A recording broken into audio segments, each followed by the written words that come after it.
बीना स्वदेश पर आपका स्वागत है। आपके साथ मैं हूं मानसी दवे। आप देख रहे हैं खरा सौदा। मेरे साथ प्रियंका, डिम्पी और अजय जुड़ गए हैं। आज बाजार की चाल हफ्ते के आखिरी कारोबारी स्तर पर कैसी रहेगी जानने के लिए सबसे पहले सीधा चलते हैं अजय के पास और उनसे जान लेते हैं कि ट्रेडर स्क्रीन की तस्वीर कैसी नजर आ रही है।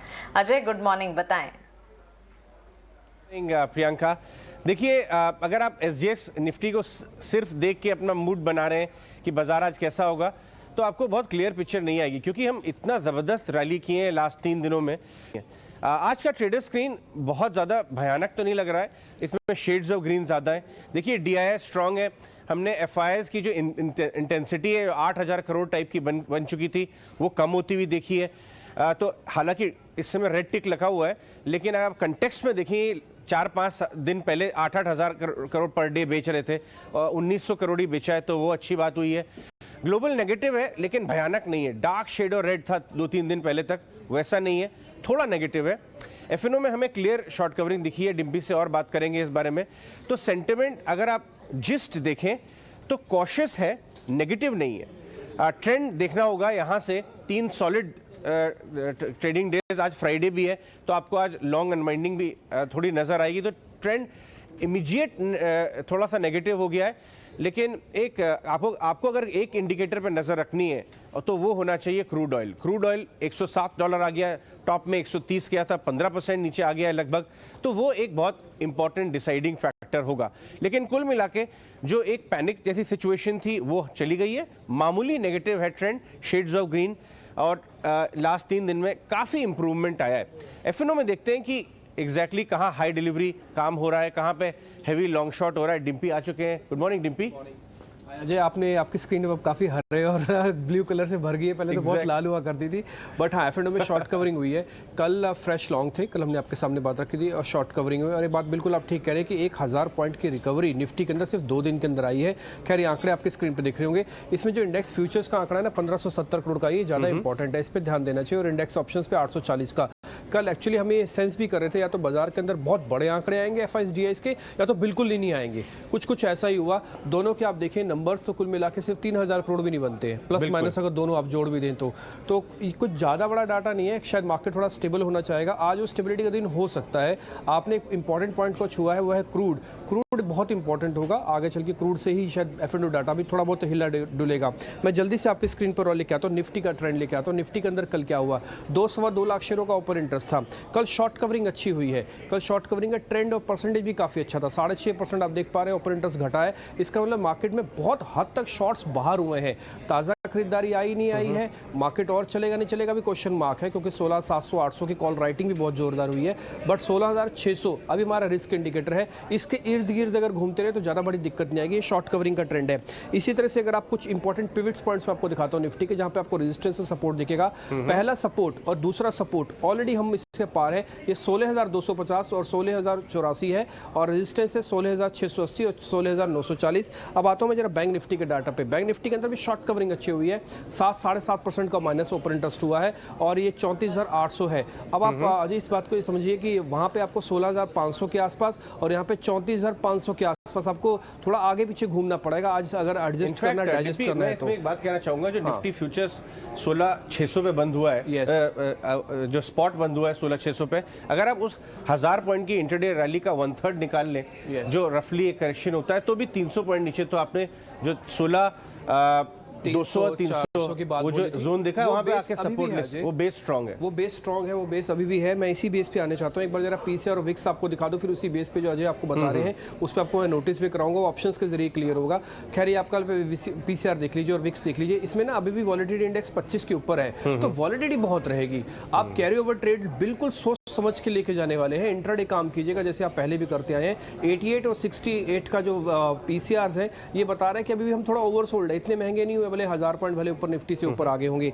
एक और इंपॉर्टेंट जो अभी आप बेस की बात बोल रहे थे, मैं आपको ऑप्शंस दिखाता हूँ। 16,200 और 16,400 की जो कल पुट हुई है, उसके अंदर टिपिकली कल राइटिंग हुई है।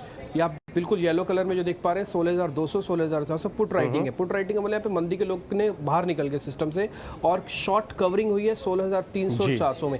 एक्शन यही है, बेस यही ये है रेंज, इसी में आपको खेलना है अभी। ये आपका बेस जब है, तक ये आपका वायलेट range है, नहीं होती जब तक है। ये वायलेट नहीं होती अब। लेकिन बात करें तो एक और इंटरेस्टिंग डेवलपमेंट हुआ ओवरनाइट, वो आपको सुनवा देते हैं। और वो ये है कि डिस्पाइट ऑफ जो भी ग्लोब में हो रहा है, वॉर लाइक सिचुएशन, इन्फ्लेशन एक तरफ बढ़ रहा है, क्रिस्टीन लगार्ड ने कहा आके इनफैक्ट यूरोप में रेट्स अपने अनुमान से पहले बढ़ सकते हैं। ये जो कमेंट्री आई, इसने थोड़ा सा ग्लोबल माहौल को नर्वस किया। आपको उनकी कमेंट्री सुनवाते हैं, फिर हम वॉशिंगटन चलेंगे जहां अविकसैट फाइनेंशियल्स की अविक से हम बात करेंगे। वो इस समय वॉशिंगटन में बैठे हैं और वहां के ग्लोबल फंड मैनेजर्स से काफ़ी बातचीत कर रहे हैं। लेकिन पहले सुनिए क्रिस्टीन लगार्ड की वो commentary.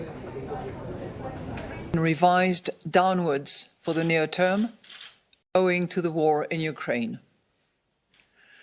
The projections foresee the economy growing at 3.7% in 22, 2.8% in 23, and 1.6% in 24. Inflation has continued to surprise on the upside because of unexpectedly high energy costs. Price rises have also become more broadly based. The baseline for inflation in the new staff projections has been revised upwards significantly, with annual inflation at 5.1% in 22, 2.1% in 23, and 1.9% in 24.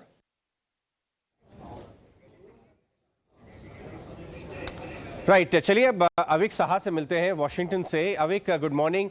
आपने Christine Lagarde की commentary सुनी, लेकिन at the same time SGX Nifty अपना of lows है, मतलब ये थोड़ा सा नर्वस कर रही है लेकिन बहुत पैनिक नहीं कर रही है। लेकिन ओवरऑल लास्ट 3 दिन में जैसे इंडियन मार्केट्स रिबाउंड किए हैं, शायद थोड़ा करेक्शन आ सके। प्योरली ग्लोबल क्यूज को इंडियन मार्केट से अगर आप कोरिलेट करके बताएं, कैसे लग रहे हैं? Yeah, good morning, Ajay. After a long time, अभी तो फिलहाल global market will be uncertain for quite some time now because of this war situation, energy prices, inflation, and upcoming this Fed meeting, which I think is already almost factored in by the market.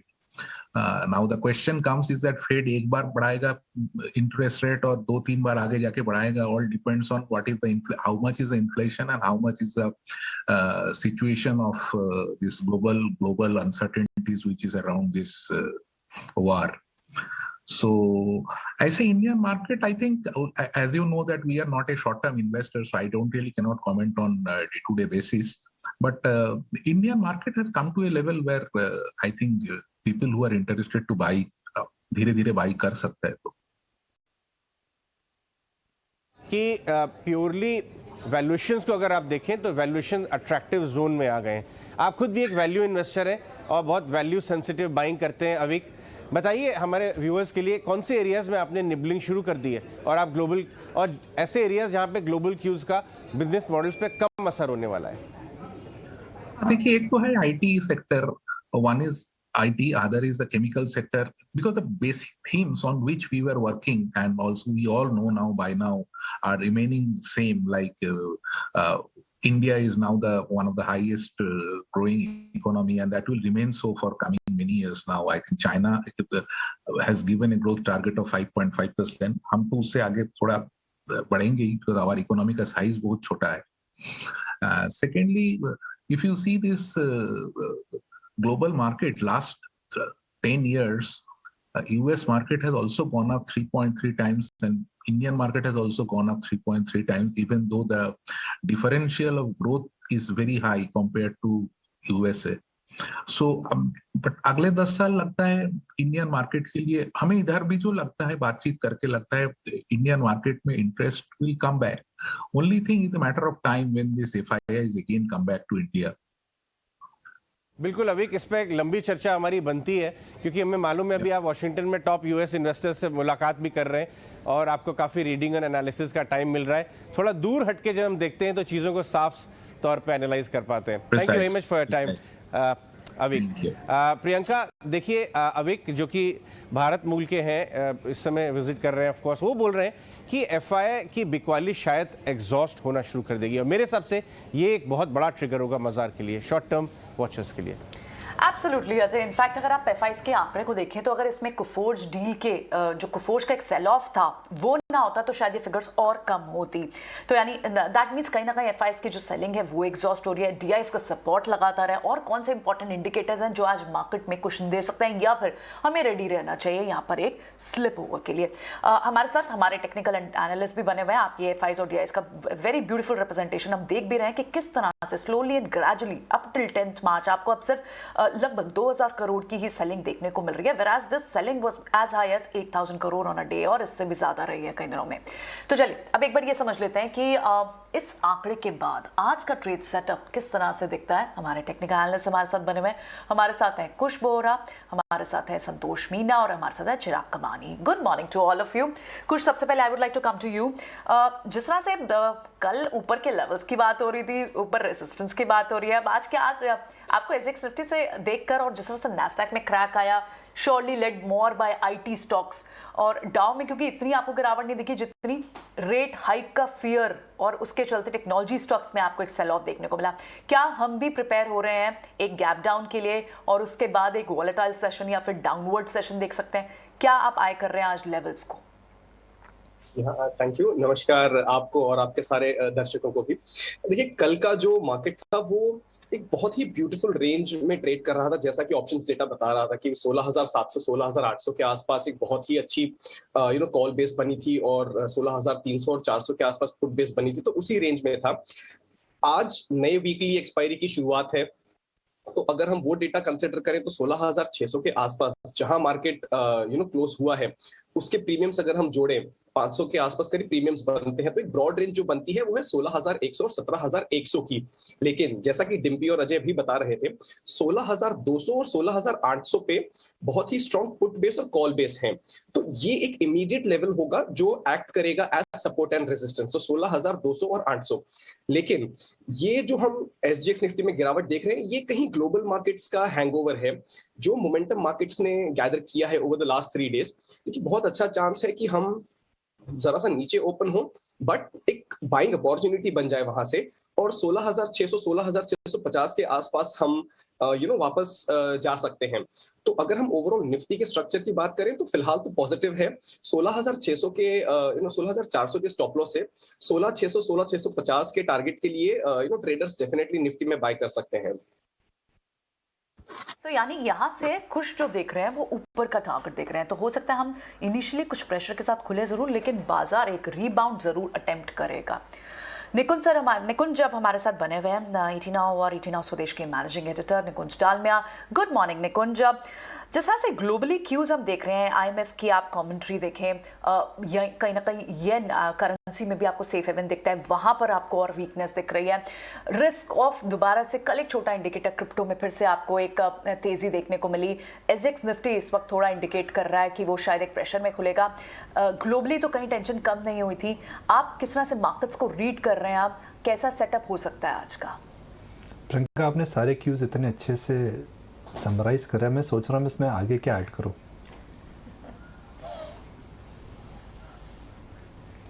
नहीं निकुंज, तो कौन से levels के लिए हमें watch out करना चाहिए कि जब इस टेंशन के बीच में ट्रेडर्स क्या करें, अब कैसी स्ट्रैटेजी बना सकते हैं, कौन से लेवल्स वॉच आउट होने चाहिए? प्रियंका, देखिए मार्केट ने बाउंस दिया है, एक ओवरसोल्ड मार्केट ने बाउंस दिया है।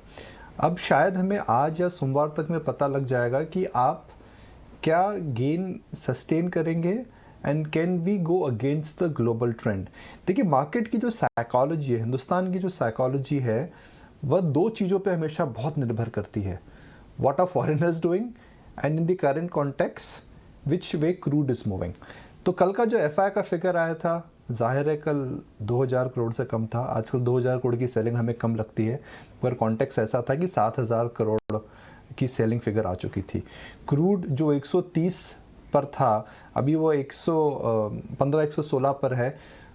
तो जो $15 $16 की गिरावट आई है वह सस्टेन कर रही है, तो एक भारतीय शेयर बाजार के लिए जो ट्रेडर्स हैं एक राहत की सांस लेंगे। SGX इतना ज़ोर से नहीं गिरा है और क्या इंडिया आउट परफॉर्म कर सकता है, ये 2 या 3 बुनियादी बातें हैं।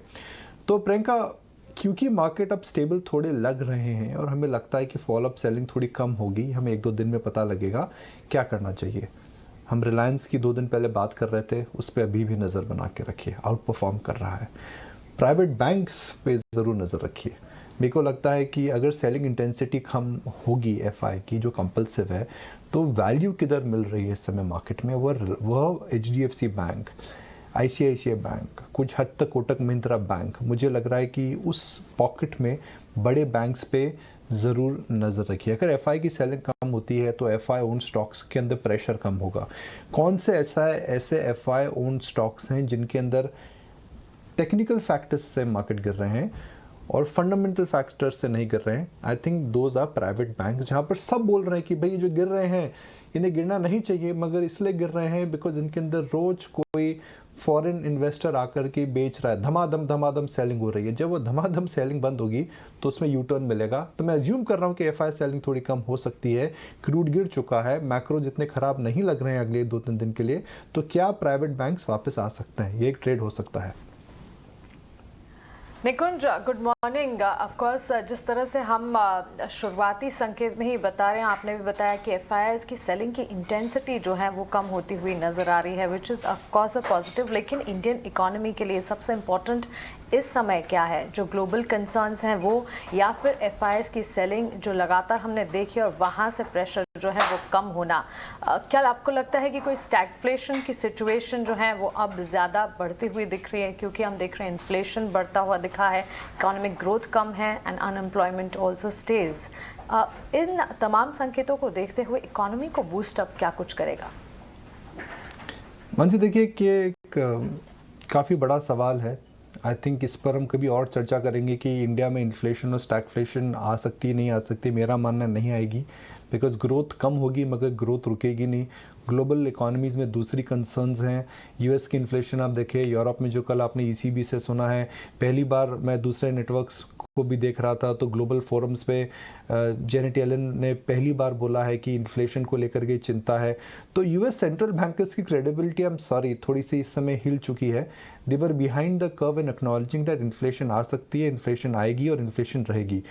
तो वो ओरिएंटेशन तो चेंज हो रहा है, मगर इंडिया और यूएस के अंदर कोई 1-on-1 कोरिलेशन अभी निकालना बहुत मुश्किल है। एक और सेक्टर है जिस पे मेरे हिसाब से नज़र रखनी चाहिए, जहाँ पर मेरे को लगता है कि सेलिंग ज़्यादा हो गई है, और आप गेस करना चाहेंगे प्रियंका कौन सा सेक्टर है वो बैंक्स के अलावा?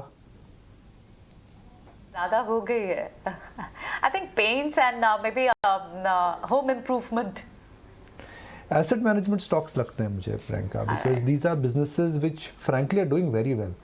भले ही वो सिप हो, भले ही वो अंडरलाइंग एसेट एलोकेशन चेंज आ रहे हों, तो मेरे को लगता है कि ये जो एक करेक्शन हुआ है इसके अंदर एसेट मैनेजमेंट स्टॉक्स, क्योंकि अब 4-5 एसेट मैनेजमेंट स्टॉक्स लिस्टेड हैं, और मार्केट का रुख देखते हुए मुझे लगता है कि उसके अंदर वापसी हो सकती है। तो उस क्षेत्र पे ज़रूर नज़र रखिए, और ख़ास करके बिरला, HDFC और निप्पॉन, UTI के अंदर मार्केट शेयर के इश्यूज हैं, मगर इन तीनों एसेट मैनेजमेंट कंपनीज में वैल्यू मुझे दिख रही है। I think they are getting ready for a turn. Right, good morning Nikunj. अगर हम कुछ लेवल्स की बात करें, क्योंकि हम नीचे से 1100 पॉइंट अच्छा रिकवर कर चुके हैं, आज फ्राइडे भी है, तो आपके माइंड में कुछ लेवल्स हैं या कुछ आप एक्सपेक्ट करते हैं कि आज का दिन अगर एक एवरेज प्रॉफिट बुकिंग हो तो उसको ट्रेंड ना माना जाए, या इस बारे में क्या कहना है आपका? अजय, देखिए निफ्टी अगर शुरुआती माइनर गैप डाउन के बाद अगर 150-200 पॉइंट की रेंज में भी मूव करता है तो आई थिंक मार्केट निराश नहीं होंगे। मार्केट बोलेंगे इतनी गिरावट के बाद तेजी है, उसके बाद बेस बिल्डिंग हो रहा है। मगर उससे ज़्यादा मैं बैंक्स पे नज़र रखूँगा, स्पेशली प्राइवेट बैंक, जैसा हम बात कर रहे थे अजय, क्योंकि दैट फॉर मी, हम अंग्रेजी में कहते हैं ना, it is like a canary in a coal mine. एक प्रकार का दिशा सूचक है मेरे लिए, यह बताने के लिए कि क्या मार्केट जेन्युइनली वैल्यू की तरफ माइग्रेट कर रहा है या मार्केट में एफआई का कंपल्शन अभी भी चलेगा। देखिए अजय, दो कारणों से प्राइसेस नीचे जाते हैं, या तो वैल्यूएशंस और अर्निंग्स को लेकर के चैलेंजेस आते हैं, या फिर कंपल्सिव होता है। तो किस लेवल पर जाकर के एफआई की इस कंपल्सिव सेलिंग रुकेगी? देखिए रिलायंस के अंदर एफआई की इस कंपल्सिव सेलिंग रुक गई, जीआरएम्स ऊपर आने लगे हैं, रिलायंस में तेजी आ गई है। एचडीएफसी बैंक में 50-60 रुपए का उछाल आया, आईसीआईसीआई बैंक के अंदर भी हमने देखा 10% से ज़्यादा का उछाल आया। I would say private banks for me just hold the key as an market indicator. शुक्रिया। ये सारी की सारी एनालिसिस और सुबह सुबह बाजार पर इंपॉर्टेंट लेवल्स और सेक्टर स्पेसिफिक मूव्स आपको कहाँ नज़र आ रही हैं हमें बताने के लिए। तो क्लियरली चलिए दिन की शुरुआत पर सेटअप हम आपके लिए तैयार कर रहे हैं और इस बीच हमारे साथ टेक्निकल एक्सपर्ट्स जो जुड़े हैं उनसे इंडेक्स पर, मार्केट्स पर स्ट्रैटेजी पहले और उसके बाद एक एक करके उनकी कॉल्स भी हम लेंगे। पहले संतोष मीना हमारे साथ स्वस्तिका इन्वेस्टमार्ट से जुड़े हैं, उनसे उनकी इंडेक्स पर स्ट्रैटेजी क्या है जान लेते हैं। संतोष गुड मॉर्निंग, बताएं बाजार में जिस तरह से क्यूज आते हुए दिख रहे हैं, एक बड़ा इवेंट है जो कि गुजर गया, वीकली एक्सपायरी कल होती हुई हमने देखी और आज हफ्ते का आखिरी ट्रेडिंग सेशन, आज की शुरुआत कैसी नजर आ रही है, इंडेक्स पर आपका नजरिया? Good morning Mansi and good morning all of you. Technically उम्मीद की जा रही थी कि 16,800 तक निफ्टी जा सकता है, वो स्ट्रॉन्ग रेजिस्टेंस रहेगा, लेकिन 50 पॉइंट पहले ही पलट गया और आज थोड़ी वीक ओपनिंग के इंडिकेशंस मिल रहे हैं। तो लेकिन 16,450 से 16,400 का एरिया स्ट्रॉन्ग सपोर्ट का काम करेगा और ओवर द नाइट क्यूज हमारे मार्केट के लिए इतने खराब नहीं है, पॉजिटिव नजर आ रहा है, क्योंकि क्रूड कूल ऑफ हुआ है। कल की एफआई सेलिंग भी हम देखें तो वो कोफोज को एडजस्ट कर दे तो इतनी बुरी नहीं है। सो 400 से 450 के बीच में एक बाइंग ट्रेड इनिशिएट किया जा सकता है। वहीं बैंक निफ्टी का चार्ट भी इंटरेस्टिंग हो रहा है, यहाँ पर 34,000 से 34,100 के बीच में स्ट्रॉन्ग सपोर्ट है, वहाँ लॉन्ग पोजीशन इनिशिएट की जा सकती है। 33,500 के स्टॉप लॉस से ऊपर में 35,000 रुपीस के टारगेट रहेंगे। रियली संतोष जी की तरफ से इंडेक्स पर ये नजरिया आता हुआ देखने को मिला है। साथ ही चिराग कबानी भी हमारे साथ जुड़े हैं, उनसे भी उनकी कॉल्स जानने से पहले उनकी स्ट्रैटेजी पहले बाजार पर समझ लेते हैं। चिराग गुड मॉर्निंग, वेलकम टू ईटीना स्वदेश। आज के लिए इंडेक्स पर आपका नजरिया क्या है? तो ओवरऑल कल निफ्टी 16,750 टू 16,800 जो रेजिस्टेंस जोन है वहां से एक बार करेक्ट होके वापस आया, बट उसने important support level of 16,400 intraday में भी ब्रीच नहीं किया। तो आज जैसे कि निफ्टी इंडिकेट कर रहा है कि शायद माइल्ड पॉजिटिव डाउनटेक के साथ ओपन हो। अगर कोई एंट्री 16,450 टू 16,475 के जोन के बीच में मिलता है तो one can try long with a stop loss below 16,350 and wait for again upside retest for 16,750. Gentlemen, stay with us. अभी चलते हैं शरद दुबे के पास और जानते हैं कि आज सुबह कौन से ऐसे 3 स्टॉक्स हैं खबरों में से जहां पे एक्शन होने वाला है। शरद बताइए। जी बिल्कुल, सबसे पहले फोकस रहेगा सेल पे और यहाँ पे जो है रिपोर्ट्स आ रही है कि उनकी जो एचआरसी प्राइसेस हैं उनमें बढ़ोतरी देखने मिली है। लगभग 3,500 रुपये प्रति टन जो है आपके जो हॉट रोल्ड कॉयल है उसकी दाम बढ़ी है। ये याद रखिए दूसरी प्राइस हाइक है मार्च में और ओवरऑल क्यूमुलेटिवली मार्च में 6,500 रुपये तक के जो है प्राइस हाइक देखने मिले हैं। अब जो करंट रेट्स जो चल रही है वो लगभग 71,000 टू 7,200 पर टन पे चल रहे हैं, तो ये स्टॉक फोकस में रहने वाला है। इसके अलावा मैनेजमेंट चेंज हुई है और इसमें कोलगेट पामोलिव रहेगा फोकस में। और यहाँ पे जो उनके जो इंडिया सीईओ हैं राघवन जी, वो जो है अपने पेरेंट कंपनी की तरफ जा रहे होंगे। और जो इम्पोर्टेंट जो अपॉइंटमेंट आई है वो है फॉर्मर एचयूएल डायरेक्टर प्रभा नरसिम्रन, वो बनेंगी एमडी और सीईओ। 1 सितंबर से वो लागू होने वाला है।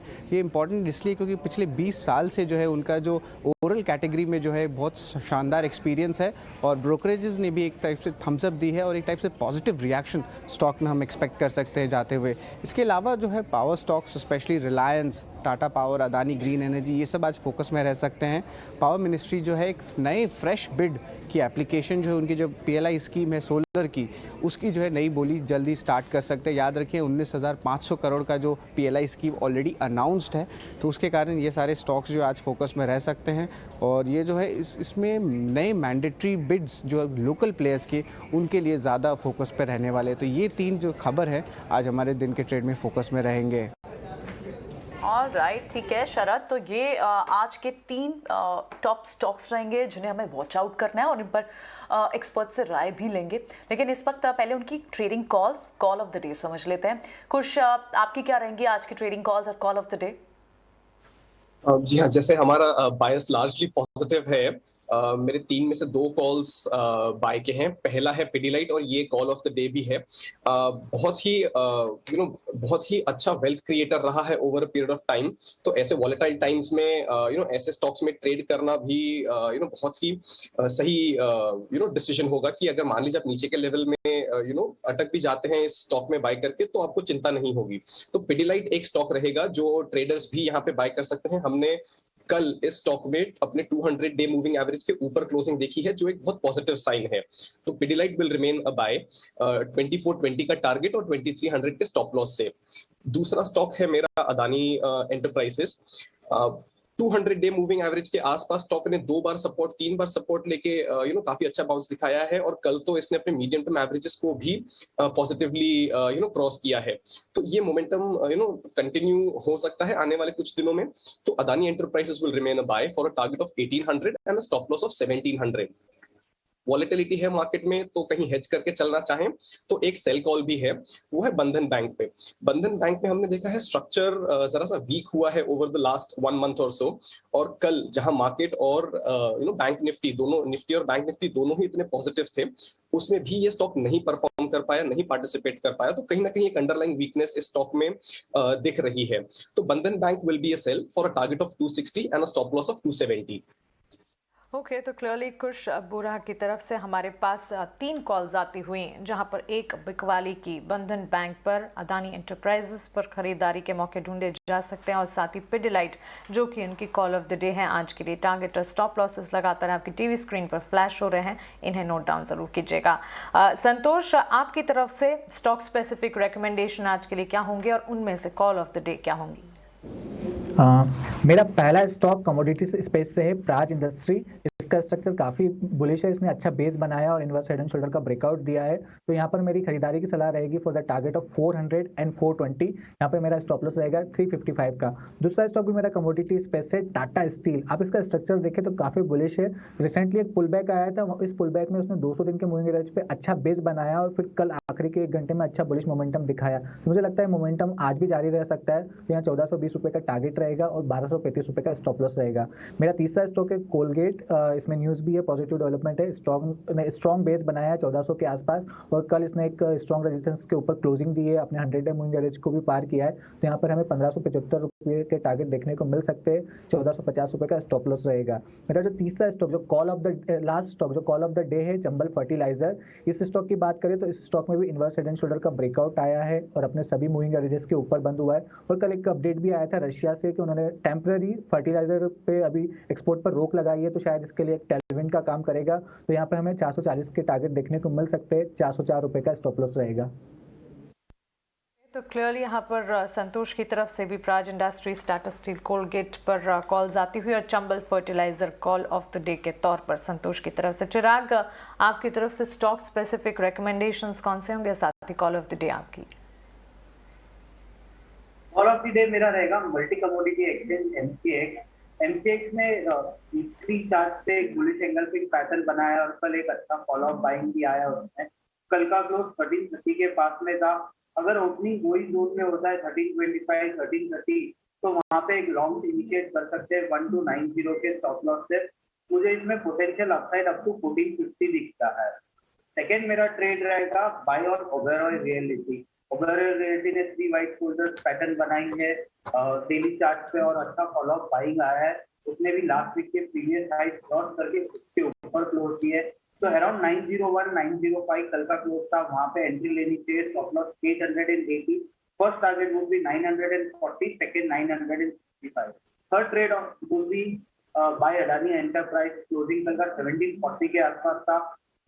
अगर ये प्राइसेस से थोड़ा सा 10-15 रुपीज नीचे एंट्री मिलती है इसमें 1725 के आसपास, तो उसमें लॉन्ग करना चाहिए। इमीडिएट इंट्राडे टारगेट मुझे 1780 का लगता है। ये ट्रेड के लिए स्टॉप लॉस रहेगा 90 का। Gentleman stay with us. एक बार जाते हैं और हम बात करते हैं कौन से मिड कैप स्टॉक्स में कौन से फंड्स मीटिंग करने वाले हैं, क्योंकि देखा गया है कि उन मीटिंग्स के बाद ही काफ़ी एक्शन उसमें शुरू होता है। शरद दुबे ने इस लिस्ट को बहुत अच्छी तरह डिटेल में एनालिसिस किया है इसका, और हमारे साथ इस समय जुड़ रहे हैं। शरद, बताइए कौन से शेयरों पे नज़र होगी? जी बिल्कुल, आज दिन के ट्रेड में जो है, आज जो फंड हाउसेस से मीट करने वाले या इंस्टीट्यूशनल इन्वेस्टर्स से मीट करने वाले हैं, तो आज जो इम्पोर्टेंट मीटिंग्स रहेंगी, सबसे पहले रहेगा जेके सीमेंट, वो जो है ईडलवाइस से जो है मीटअप करने वाले हैं, और उसके अलावा जो है कृष्णा डायग्नोस्टिक्स, वो भी जो है आप देख सकते हैं स्क्रीन पे आ गया है, HSBC ग्लोबल और बिरला म्यूचुअल फंड से मीट करेंगे, और महिंद्रा लॉजिस्टिक्स है यहाँ पे UTI MF और मोतीलाल ओसवाल फाइनेंशियल से करेंगे। ये है आज की मुलाकात फंड हाउसेस की। लेकिन जो इस हफ्ते जो आने वाले हैं वो फ्यूचर वाले भी हम बता देते हैं आपको, जो मिड कैप स्पेस में आप ट्रैक कर सकते हैं। तो सबसे पहले है 3M इंडिया, ये भी एक्चुअली जो है मीटअप करने वाली हैं आप UTI AMC से, और आप देख सकते हैं एमटार टेक जो है संस्थात्मक निवेशक जो इंस्टीट्यूशनल इन्वेस्टर्स है लगभग 14 से लेकर 15 मार्च तक करेंगे, और अदानी विल्मा जो रिसेंटली जो है लिस्टेड हुई है, यहाँ पे ICICI सिक्योरिटी से मुलाकात होगी 14 मार्च को।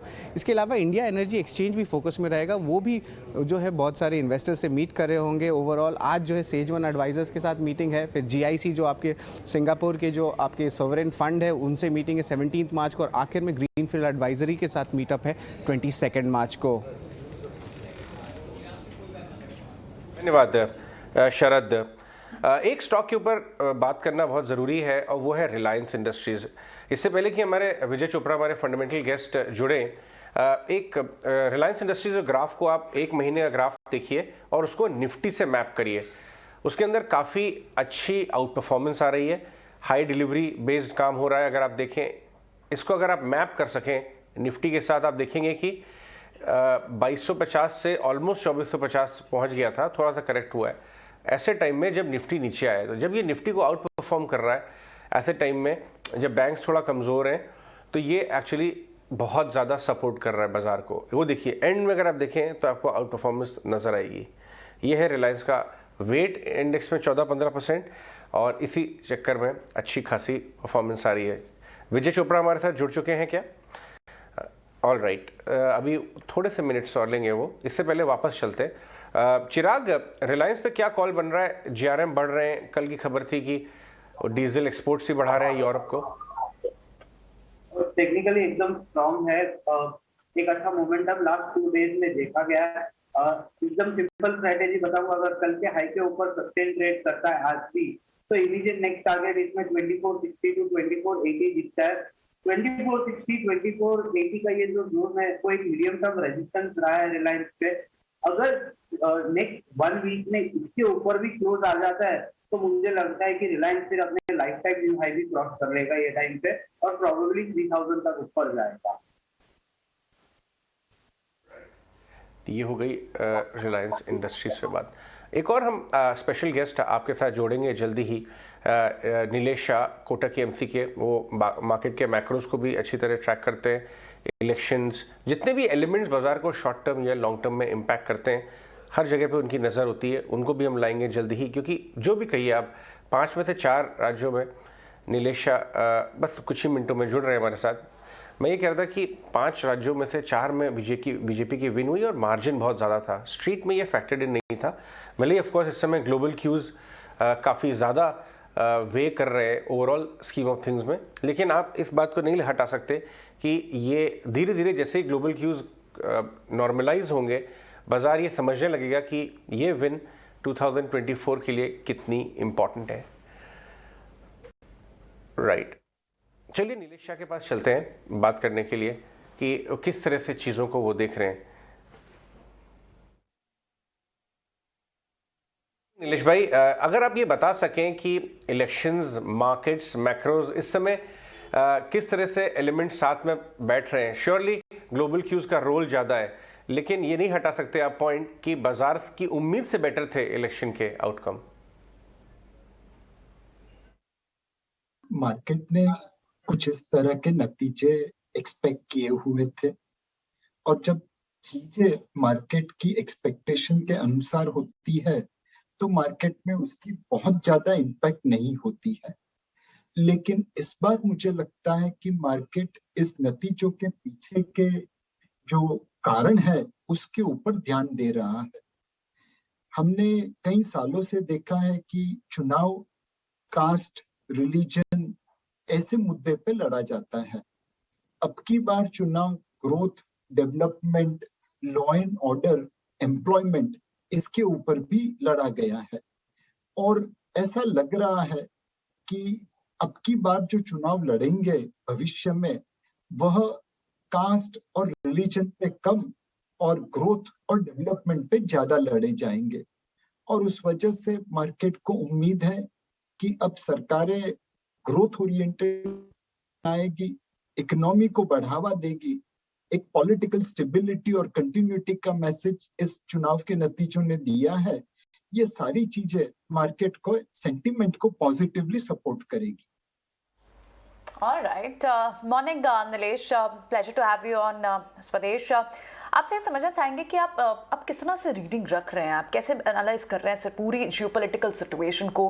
क्या लग रहा है, रशिया यूक्रेन वॉर अभी तक एक्सटेंडेड चल रहा है, बातचीत कल भी जो एक मीटिंग हुई वो बेनतीजा रही, ऐसे में इंडिया को कितना पेन यहाँ से और सहना पड़ सकता है? सो यूक्रेन और रशिया दोनों को मिला के ग्लोबल ट्रेड शेयर देखे तो वो 2% से कम है, लेकिन कुछ commodities oil and gas, palladium, निकल, व्हीट, इनमें उनकी मार्केट शेयर 10% से ज्यादा है। और उस वजह से जब रशिया यूक्रेन में जंग छिड़ी है तो ये जो कमोडिटीज है उनके ऊपर सप्लाई डिसरप्शन की आशंका है और उस वजह से उनके दाम में बढ़ोतरी हुई है। हमें न यूक्रेन से न रशिया से डायरेक्ट लेना देना है, उनके साथ ट्रेड में जो डिस्टरबेंस होगी उसे हम बड़ी आसानी से मैनेज कर पाएंगे। लेकिन हमारा राहु काल जो है कुंडली में वह ऑयल प्राइस से लिंक्ड है। ऑयल के दाम ऊपर, राहु काल शुरू, ऑयल के दाम नीचे, राहु काल खत्म। अगर ऑयल के दाम 10% बढ़ते हैं तो हमारी current account deficit 30 basis point से वाइडन होती है, महंगाई का दर 40 बेसिस पॉइंट से बढ़ता है और ग्रोथ 20 बेसिस पॉइंट से कम होती है। ये रशिया यूक्रेन की वजह से जो ऑयल के दामों में बढ़ोतरी हुई है, डबल डिजिट से ट्रिपल डिजिट में पहुंचे हैं, उसकी इम्पैक्ट भारत की इकोनॉमी को झेलनी पड़ेगी। पहले के सामने हम उस इम्पैक्ट को झेलने में, उस पेन को बेयर करने में केपेबल है, बट फिर भी पेन तो होगा।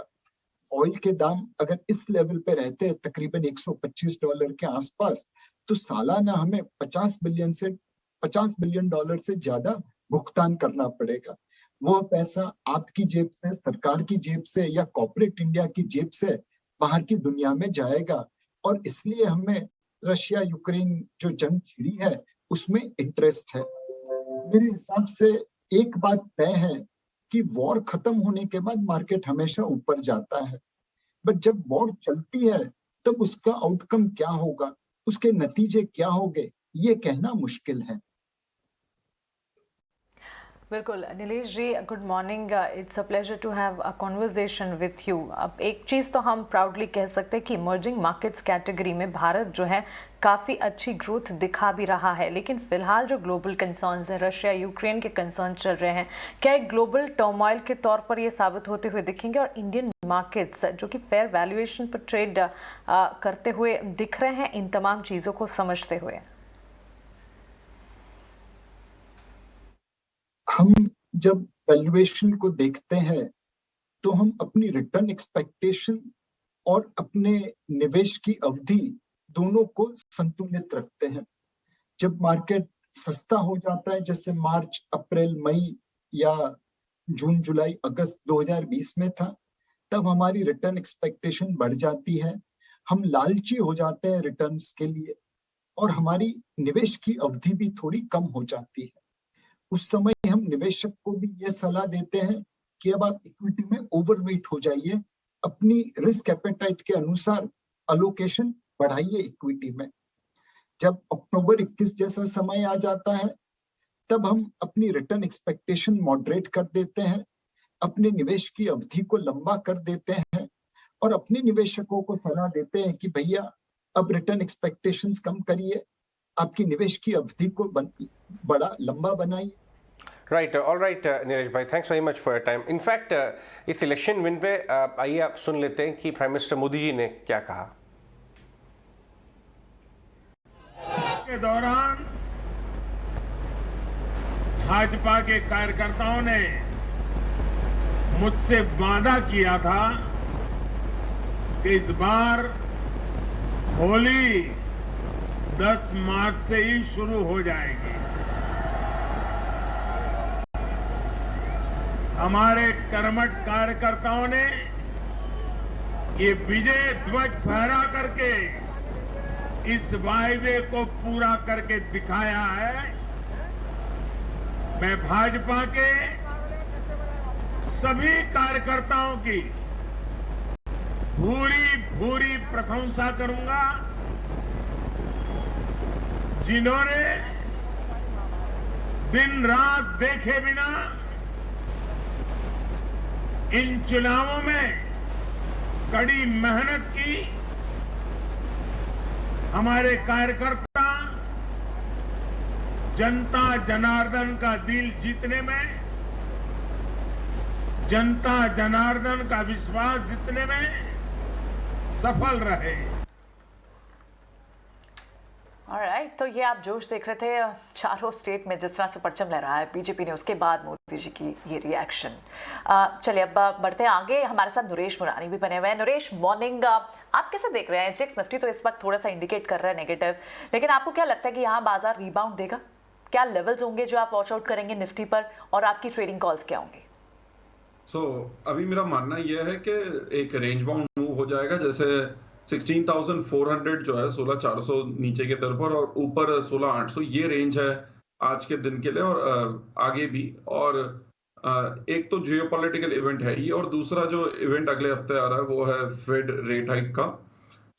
इस दौरान एक्सपेक्टेशन ये है कि एक नया ट्रेंड तो इसी के बाद बनेगा। एक चीज जो आज पॉजिटिव हुई है कि ब्रेंट क्रूड जो है आज $110 के नीचे आ गया फिर से 125-30 से, और जब ये रीसेंट लो इसका 105 है।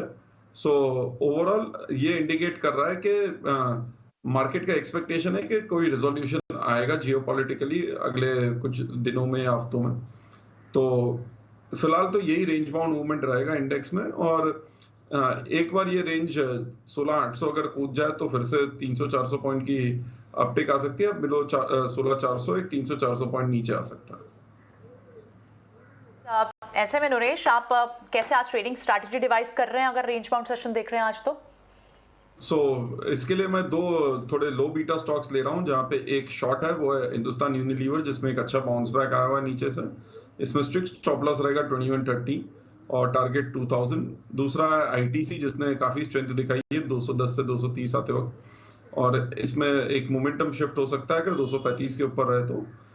Stop loss 225, target 250 short term में। और जो मिड कैप में से एक शेयर है जो स्ट्रेंथ बता रहा है, जहां पे एक बेस फॉर्मेशन भी हुआ है और ओवरऑल मोमेंटम भी स्ट्रॉन्ग है लास्ट कुछ दिनों में, वो है Chambal fertiliser, stop loss 400, target 460। Clearly ITC HUL, ITC में खरीदारी के मौके एचयूएल में फिलहाल सेल कॉल्स इनिशिएट करने की राय नरेश जी की तरफ से। और मिड कैप स्पेस में चंबल फर्टिलाइजर एक और स्पेस जहां पर आज के लिए नजर रखी जा सकती है। लेकिन चलिए, ये तमाम टेक्निकल कॉल्स हम जान रहे हैं, इन्हीं के साथ साथ खबरों वाले शेयर्स भी आपने जाने। त्रिमूर्ति सेगमेंट में आप जान लेते हैं कि ब्रोकरेज हाउसेस के रडार पर कौन से शेयर्स हैं, रिपोर्ट्स क्या कुछ आई हैं, जान लेते हैं। बताने के लिए हमारे साथ पूजा त्रिपाठी जुड़ी हैं। पूजा, गुड मॉर्निंग। बताएं ब्रोकरेज रिपोर्ट्स कौन सी हैं हमारे पास?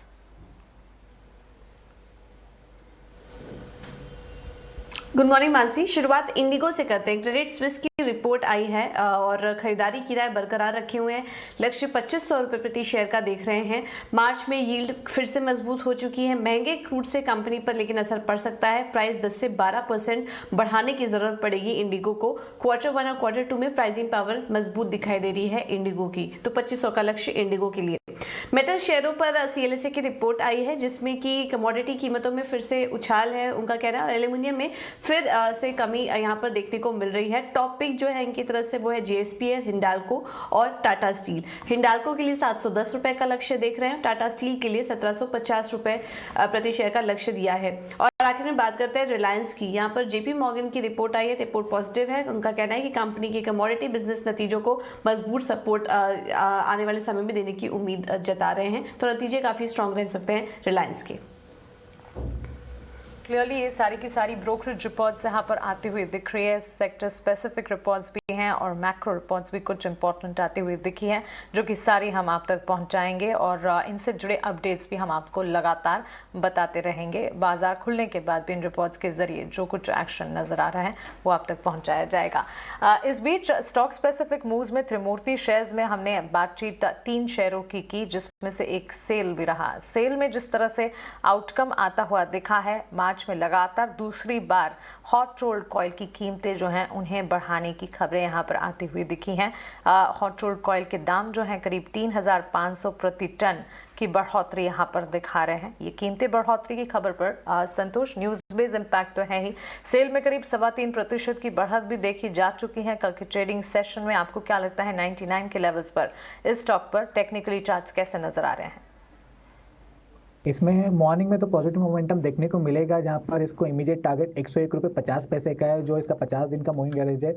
101 रुपये 50 पैसे के ऊपर निकलता है तो इसमें स्ट्रेंथ और बढ़ती नजर आएगी। स्टॉक पर 105 से लेकर 108 रुपये की ओर बढ़ेगा। सो व्यू बुलिश है और कोई ट्रेड लेना चाहता है तो यहाँ पर 97 रुपीज़ के स्टॉप लॉस से लॉन्ग पोजीशंस क्रिएट की जा सकती है। ठीक है, तो यहाँ पर लॉन्ग पोजीशन सेल में मेटल स्टॉक्स पर देखिए किस तरह का व्यू होना चाहिए, क्योंकि अगर यहाँ क्रूड सॉफ्ट होता है, कमोडिटीज सॉफ्ट होता है, तो जाहिर तौर पर आपको मेटल पैक भी यहाँ सॉफ्ट होता हुआ दिखाई देगा। लेकिन आप ज़रूर नज़र रखें जिन भी ट्रेडिंग कॉल्स और कॉल ऑफ द डे की यहाँ बात हो रही है। एक बार कुछ से भी समझ लेते हैं। कुछ कैसे देख रहे हैं आप? हमने देखा कि जितने भी जहाँ पर भी ज़्यादा बीटन डाउन स्टॉक्स थे, चाहे वो आप पेंट स्टॉक्स हैं, होम इंप्रूवमेंट स्टॉक्स कहें, या फिर आप स्टॉक्स लाइक FMCG पैक कहें, वीट का भी एक बड़ा ट्रिगर था कि उनके लिए इनपुट कॉस्ट बहुत बढ़ रही थी, पैकेजिंग कॉस्ट बढ़ रही थी। FMCG ने कल जिस तरह की मूव दिखाई है, यहाँ पर आपको आप आज के लिए कैसा ट्रेड दिखता है? एक ये सेक्टर पर व्यू और दूसरा IT पैक। आज को लगता है आपको यहाँ थोड़ी वीकनेस हो सकती है, क्योंकि हम जिस तरह से देख रहे हैं कि डाउ अगर वीक हुआ है तो नैस्डैक भी कंपैरेटिवली काफी वीक हुआ है। तो क्लियरली रेट हाइक का जो फियर है वो IT स्पेस पे दिख रहा है। तो 2 सेक्टर्स पे मुझे व्यू पूछना है आपका, FMCG और IT पैक, ये दोनों कैसे परफॉर्म करेंगे आज? देखिए FMCG ओवरऑल अगर हम देखें तो वीकनेस रहा है पिछले कुछ दिनों में, रादर पिछले 1 से 1.5 महीने में। अभी हमने इसमें एक रिबाउंड देखा है and there is a very good chance कि रिबाउंड कंटिन्यू हो सकता है। अगर हम स्पेसिफिकली एक स्टॉक की बात करें तो जी हाँ, Hindustan Unilever again amazing wealth creator, और 1920-1950 के आसपास का एक अच्छा बेस बना के स्टॉक ने बाउंस दिया है। तो ओवरऑल FMCG पैक अच्छा लग रहा है, लेकिन there is a good chance कि HUL यहां से भी और ऊपर जा सकता है। तो करीब 2200 के आसपास के टारगेट के लिए HUL FMCG पैक में एक लीडर है जो बाय किया जा सकता है। अगर मैं IT स्टॉक्स की स्पेसिफिकली बात करूं तो देखिए नैस्डैक का जो हैंगओवर है वो रब ऑफ करेगा, लेकिन अगर हम जरा सा ब्रॉड व्यू लें तो जिस तरह की कंपनीज US में है नैस्डैक में और जिस तरह की कंपनीज इंडिया में है उनमें जरा सा फर्क है, लेकिन एक सेंटिमेंटल रब ऑफ इफेक्ट आता है। और जब मार्केट्स गिरते हैं तो बैंकिंग तो एक अलग स्टोरी है फिलहाल, but IT is also a sector जो FII फेवरेट बन जाता है। So as a safe haven वो IT की तरफ जाना प्रेफर करते हैं। तो हो सकता है कि इनिशियल सेंटिमेंटल इफेक्ट जो हमने नैस्डैक की इतनी हेवी लॉसेस में क्लोजिंग देखी, उसके चलते शायद नीचे खुले, बट ओवरऑल मैं कहूंगा IT में बाइंग रहनी चाहिए। इन्फोसिस TCS तो डेफिनेटली हमेशा ट्रेडर फेवरेट रहते ही हैं, लेकिन एक स्टॉक जो बहुत अच्छा मोमेंटम दिखा रहा है in IT particularly is HCL tech. पिछले 4-5 दिनों में इसने ना ही अपने 200 moving averages but medium term averages भी पॉजिटिवली क्लोज किए हैं और बहुत स्ट्रॉन्ग मोमेंटम इसमें आता हुआ दिख रहा है। तो ओवरऑल IT पैक हो सकता है नेगेटिव ओपनिंग हो, बट नीचे के लेवल्स पे बाइंग अपॉर्चुनिटी ढूंढिए। एक पर्टिकुलर स्टॉक अगर हम कहें तो HCL tech could be a buy with a target of 1250 and a stop loss of 1170। Right, Vijay Chopra भी हमारे साथ आ गए। Vijay, good morning. बाजार के लास्ट कुछ दिनों का बिहेवियर आप कैसे देखते हैं? अच्छी खासी रिलीफ रैली देखिए, आपको लगता है बॉटम इज इन प्लेस या ये कहना अभी जल्दी होगा और ग्लोबल हेडविंड डाउनसाइड को ओपन रखे हैं अभी भी? Good morning. मुझे लगता है कि सिर्फ ग्लोबल इश्यूज नहीं है, अब डोमेस्टिक इश्यूज भी होंगे, क्योंकि the kind of inflation we are seeing अभी आप देखिए कि जो फ्यूल प्राइसेस बढ़ाए जाएंगे या जो इन्फ्लेशन के प्रेशर्स देख रहे हैं, कल भी जो US का इन्फ्लेशन नंबर्स आया 7.9 वो रिकॉर्ड स्तर पे था। और 40 साल के ऊपरी स्तरों पे इन्फ्लेशन पाई जा रही है, तो वहाँ पर भी इंटरेस्ट रेट टाइटनिंग होगी। इंडिया में भी इंटरेस्ट रेट टाइटनिंग होनी चाहिए, लिक्विडिटी को मैनेज करना ही पड़ेगा, FIIs की सेलिंग हो रही है। तो ये कहना बहुत कठिन है कि जो 15,800 का जो हाल फिलहाल में लगभग वहाँ पे जो बॉटम बना था वो एक इंटरमीडिएट बॉटम तो हो सकता है, मगर वो एक फाइनल बॉटम होगा ये कहना बहुत कठिन है, क्योंकि मार्केट के लिए चैलेंजेस रहेंगे। जितनी भी कंपनीज हैं, मार्केट्स हैं, वो अर्निंग्स से चलते हैं, और जहाँ पर अर्निंग्स नहीं आएंगी, प्रॉफिटेबिलिटी नहीं आएंगी, तो फिर बहुत मुश्किल होगा मार्केट को आगे लीड करना। तो लीडरशिप कहाँ से आएगी, ये सोचने और देखने वाली बात है। मुझे लगता है अभी भी कमोडिटीज में काफ़ी बेहतर अपॉर्चुनिटीज़ हैं। शुगर सेक्टर मुझे बहुत अच्छा लगता है, चुनिंदा IT स्टॉक्स मुझे बहुत अच्छे लगते हैं, और मुझे लगता है कि कहीं ना कहीं छोटे मोटे इवन जो कंजम्पशन स्टोरीज हैं, कोलगेट जैसी, उसमें भी मेरे को बहुत अपॉर्चुनिटीज़ दिखती है। मगर ओवरऑल अगर आप देखें लीडरशिप कहाँ से आएगी ये कहना बहुत मुश्किल है इस समय पर। टेक्नोलॉजी प्रोबेबली लीड कर सकता है, मगर वो इतना लीड नहीं कर सकता कि मार्केट को खींचता हुआ चला जाए। तो अभी भी चैलेंजेस रहेंगे आने वाले 6 महीने से साल भर तक। और जब भी इंटरेस्ट रेट टाइटनिंग होती है तो बैंक्स, NBFCs, फाइनेंशियल सर्विसेज में तेजी देखने को नहीं मिलती, और खास करके जब पेट्रोलियम प्रोडक्ट्स महंगे होंगे तो मान लीजिए कि रबर, प्लास्टिक्स, केमिकल्स, सबके ऊपर इफेक्ट पड़ेगा, पेट्रोकेमिकल्स, सबके ऊपर इफेक्ट पड़ेगा। तो बहुत profitability would be a big issue मुझे लगता है आने वाले 6 महीने से 1 साल तक, 3-4 तिमाहियों तक, कि किस तरीके से कंपनीज अपनी प्रॉफिटेबिलिटी मैनेज करेंगी और कितना वो कंज्यूमर्स को पास ऑन कर पाएंगे। क्योंकि बहुत ज़्यादा अगर इन्फ्लेशनरी प्रेशर्स होंगे तो लोग खरीदना छोड़ देंगे या कम कर देंगे यूजेज। तो वो एक चैलेंज रहने वाला है, और इंडिया में ही नहीं, ग्लोबली भी। तो ग्लोबल हेडविंड्स तो हैं ही, उसके अलावा मुझे लगता है कि डोमेस्टिकली भी इश्यूज आने वाले हैं, और इसको जो सेंट्रल बैंकर्स हैं और सरकार है, इनके लिए एक टाइट रोप वॉकिंग रहेगी। FII फ्लोज का अगर हम डेटा देखें विजय, तो लास्ट कुछ दिनों में एक 8,000 करोड़ रुपए पर डे की सेलिंग का पीक बना के धीरे धीरे नीचे आ रहा है 1800-1900 करोड़ के आसपास। आपको लग रहा है कि ये डेटा ऐसे इंटरप्रेट किया जा सकता है कि शायद worst of the selling is behind us from FII, या ये सही नहीं रहेगा अभी? देखिए, बहुत मुश्किल होता है। अभी भी सीज फायर एफर्ट्स चल रहे हैं रशिया और यूक्रेन में। अभी पुतिन ने कल कहा है कि जो US और जो वेस्टर्न कंट्रीज उनके ऊपर सैंक्शंस लगा रहे हैं, उसके इम्प्लीकेशंस उन्हें भी, ट्रेमर्स उनको भी फील होंगे। तो रशिया भी कुछ ना कुछ रिटेलिएटरी एफर्ट्स करेगा। कल उन्होंने चीनी का बैन कर दिया कि हम चीनी एक्सपोर्ट नहीं करेंगे। तो ये कहना इस समय बहुत कठिन है, क्योंकि एक और चीज़ आप समझिए कि जब भी बॉन्ड यील्ड्स बढ़ती हैं, और हम देख रहे हैं US में बॉन्ड यील्ड्स काफ़ी बढ़ी हुई हैं, तो वहाँ पर पैसा वापस ट्रैवल करता है, और जब भी कंफ्यूजन का स्टेट होता है तो पैसा वापस ट्रैवल करता है। दूसरी चीज़ मुझे लगता है कि स्टैगफ्लेशन का एक इशू आ सकता है। स्टैगफ्लेशन कब होता है? जब बहुत हाई अनएम्प्लॉयमेंट हो, हाई इंटरेस्ट रेट्स हों, और उसके साथ साथ हाई इन्फ्लेशन हो, तो उसे स्टैगफ्लेशन की सिचुएशन कही जाती है। अगर हम लोग स्टैगफ्लेशन में चले गए तो मार्केट्स का डायरेक्शन पाना बहुत कठिन होगा, और ये, जैसे मैंने पहले कहा, बहुत टाइट रोप वॉकिंग होगी कि किस तरीके से इन्फ्लेशन को और लिक्विडिटी को मैनेज किया जाएगा, किस तरह से ग्रोथ को मैनेज किया जाएगा। अगर आप सीमेंट कंपनीज को देखें तो उनकी कोल रिक्वायरमेंट, कोल के भाव बढ़ चुके हैं, पेट्रोलियम के भाव बढ़ चुके हैं, तो इनपुट कॉस्ट जो है वो बहुत ज़्यादा बढ़ जाएंगी, और वो कितना पास ऑन कर पाएंगे कंपनीज, ये कहना बहुत कठिन है। तो इस समय बहुत कम पॉकेट्स ऑफ एक्सेलेंस रहेंगी आने वाले, मुझे लगता है, कुछ महीनों में, और बहुत stock picking would be supreme and prime. तो बहुत ही आसान रहने वाला नहीं है। जो हमने 2021 में देखा, वो 2022 बिल्कुल वैसा रहने वाला नहीं है। तो stock picking would be supreme. तो FIIs की सेलिंग पे मैं दोबारा आता हूँ, जो आप कह रहे हैं कि कम होती दिख रही है, ये कब बढ़ जाएगी ये भी कहना बहुत कठिन है। हाँ, हो सकता है कि अगर यहाँ पर भी स्टेबलाइज हो जाए या कम हो जाए तो मार्केट्स के लिए अच्छा है। एक और चीज़ मैं कहूँगा कि जब पूरी दुनिया, चाइना और रशिया जैसी बड़ी इकोनॉमीज, जो ब्रिक्स इकोनॉमीज हैं, जो ग्रोथ इंजन्स कहा जाता है दुनिया का, तो ब्रिक्स इकोनॉमीज में ये 2 बड़ी इकोनॉमीज हैं जहाँ पर पैसा नहीं जाएगा या जाना बंद हो जाएगा। तो निश्चित रूप से कभी ना कभी भारत एक ऐसी स्वीट स्पॉट पे है कि पैसा वापस आएगा। मगर राइट विजय, आपने एक बहुत इंपॉर्टेंट पॉइंट ग्रोथ वाला जो रेज किया कि एक फियर्स स्टैगफ्लेशन के भी आ गए हैं वापस, बाजार को इससे नेगोशिएट करना पड़ेगा।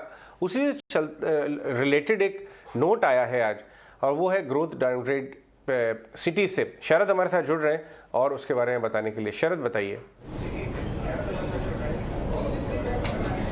जी बिल्कुल, अब फोकस में जो है सिटी ने कहा है कि बहुत राइजिंग जियोपॉलिटिकल टेंशंस हो रहे हैं, और उसके कारण जो है कमोडिटी प्राइसेस में भी जो है बढ़ोतरी देखने मिल रही है, तो उनके कारण एक टाइप से रीअसेसमेंट हो रही है मैक्रोस की। तो उसमें उन्होंने जो फॉरकास्ट है उनको रीअसेस किया और उन्होंने रिवाइज किया कि जो FY23 के जो CPI इन्फ्लेशन के आंकड़े वो लगभग 70 बेसिस पॉइंट्स बढ़ने वाले, 5.7% का YOY ग्रोथ देखने मिलेगा।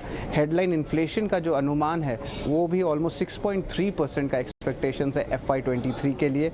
लेकिन जो रियल GDP ग्रोथ है इस पे जो है एक टाइप से एक डाउन टिक देखने मिला था। पहले एस्टिमेट था 8% का ग्रोथ का, अब उन्होंने वो FY23 को उसको घटा के 50 बेसिस पॉइंट्स को घटा के 7.5% कर दिया है। और रियल GDP ग्रोथ के अलावा जो करंट अकाउंट डेफिसिट है वित्त साल 2023 के लिए वो जो है लगभग अब जो है 2.5% GDP की हो गई है। पहले जो एस्टिमेट था 1.6% का था। अब याद रखिए जो CAD बढ़ती है वो इम्पोर्ट बिल के कारण भी एक वन ऑफ द रीजंस होता है जो बढ़ती है, क्योंकि आपके जो प्राइसेस है उसमें बढ़ोतरी देखने मिली है। इसके अलावा जो है ब्रोकरेज हाउस एक्सपेक्ट कर रहे हैं कि एक लिफ्ट ऑफ में एक डिले हो सकती है पॉलिसी रेट्स की जो अक्टूबर में होने वाली है। और आखिर में उन्होंने कहा कि जो उनकी जो स्टांस की जो चेंज की डिसीजन है वो एडवांस हो सकती है और वो मीटिंग जो है अगस्त के पहले होगा। विजय, इस नोट के ऊपर आपका क्या व्यू है? सिटी जो बोल रहे हैं कि पूरा मैक्रो रीअसेस हो जाएगा, इसी बात को आप कह रहे थे? हाँ,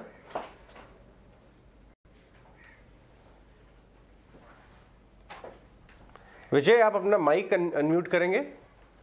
मैं ये कह रहा हूँ कि जो सिटी 7.5 की ग्रोथ रेट की बात कर रहा है तो वो भी एक चैलेंज होगा, क्योंकि मैंने जैसे कहा कि मार्केट्स जब भागते हैं आगे वो किस बेसिस से भागते हैं, वो अर्निंग्स पे भागते हैं और अर्निंग्स प्रॉफिट्स पे डिपेंड करती हैं।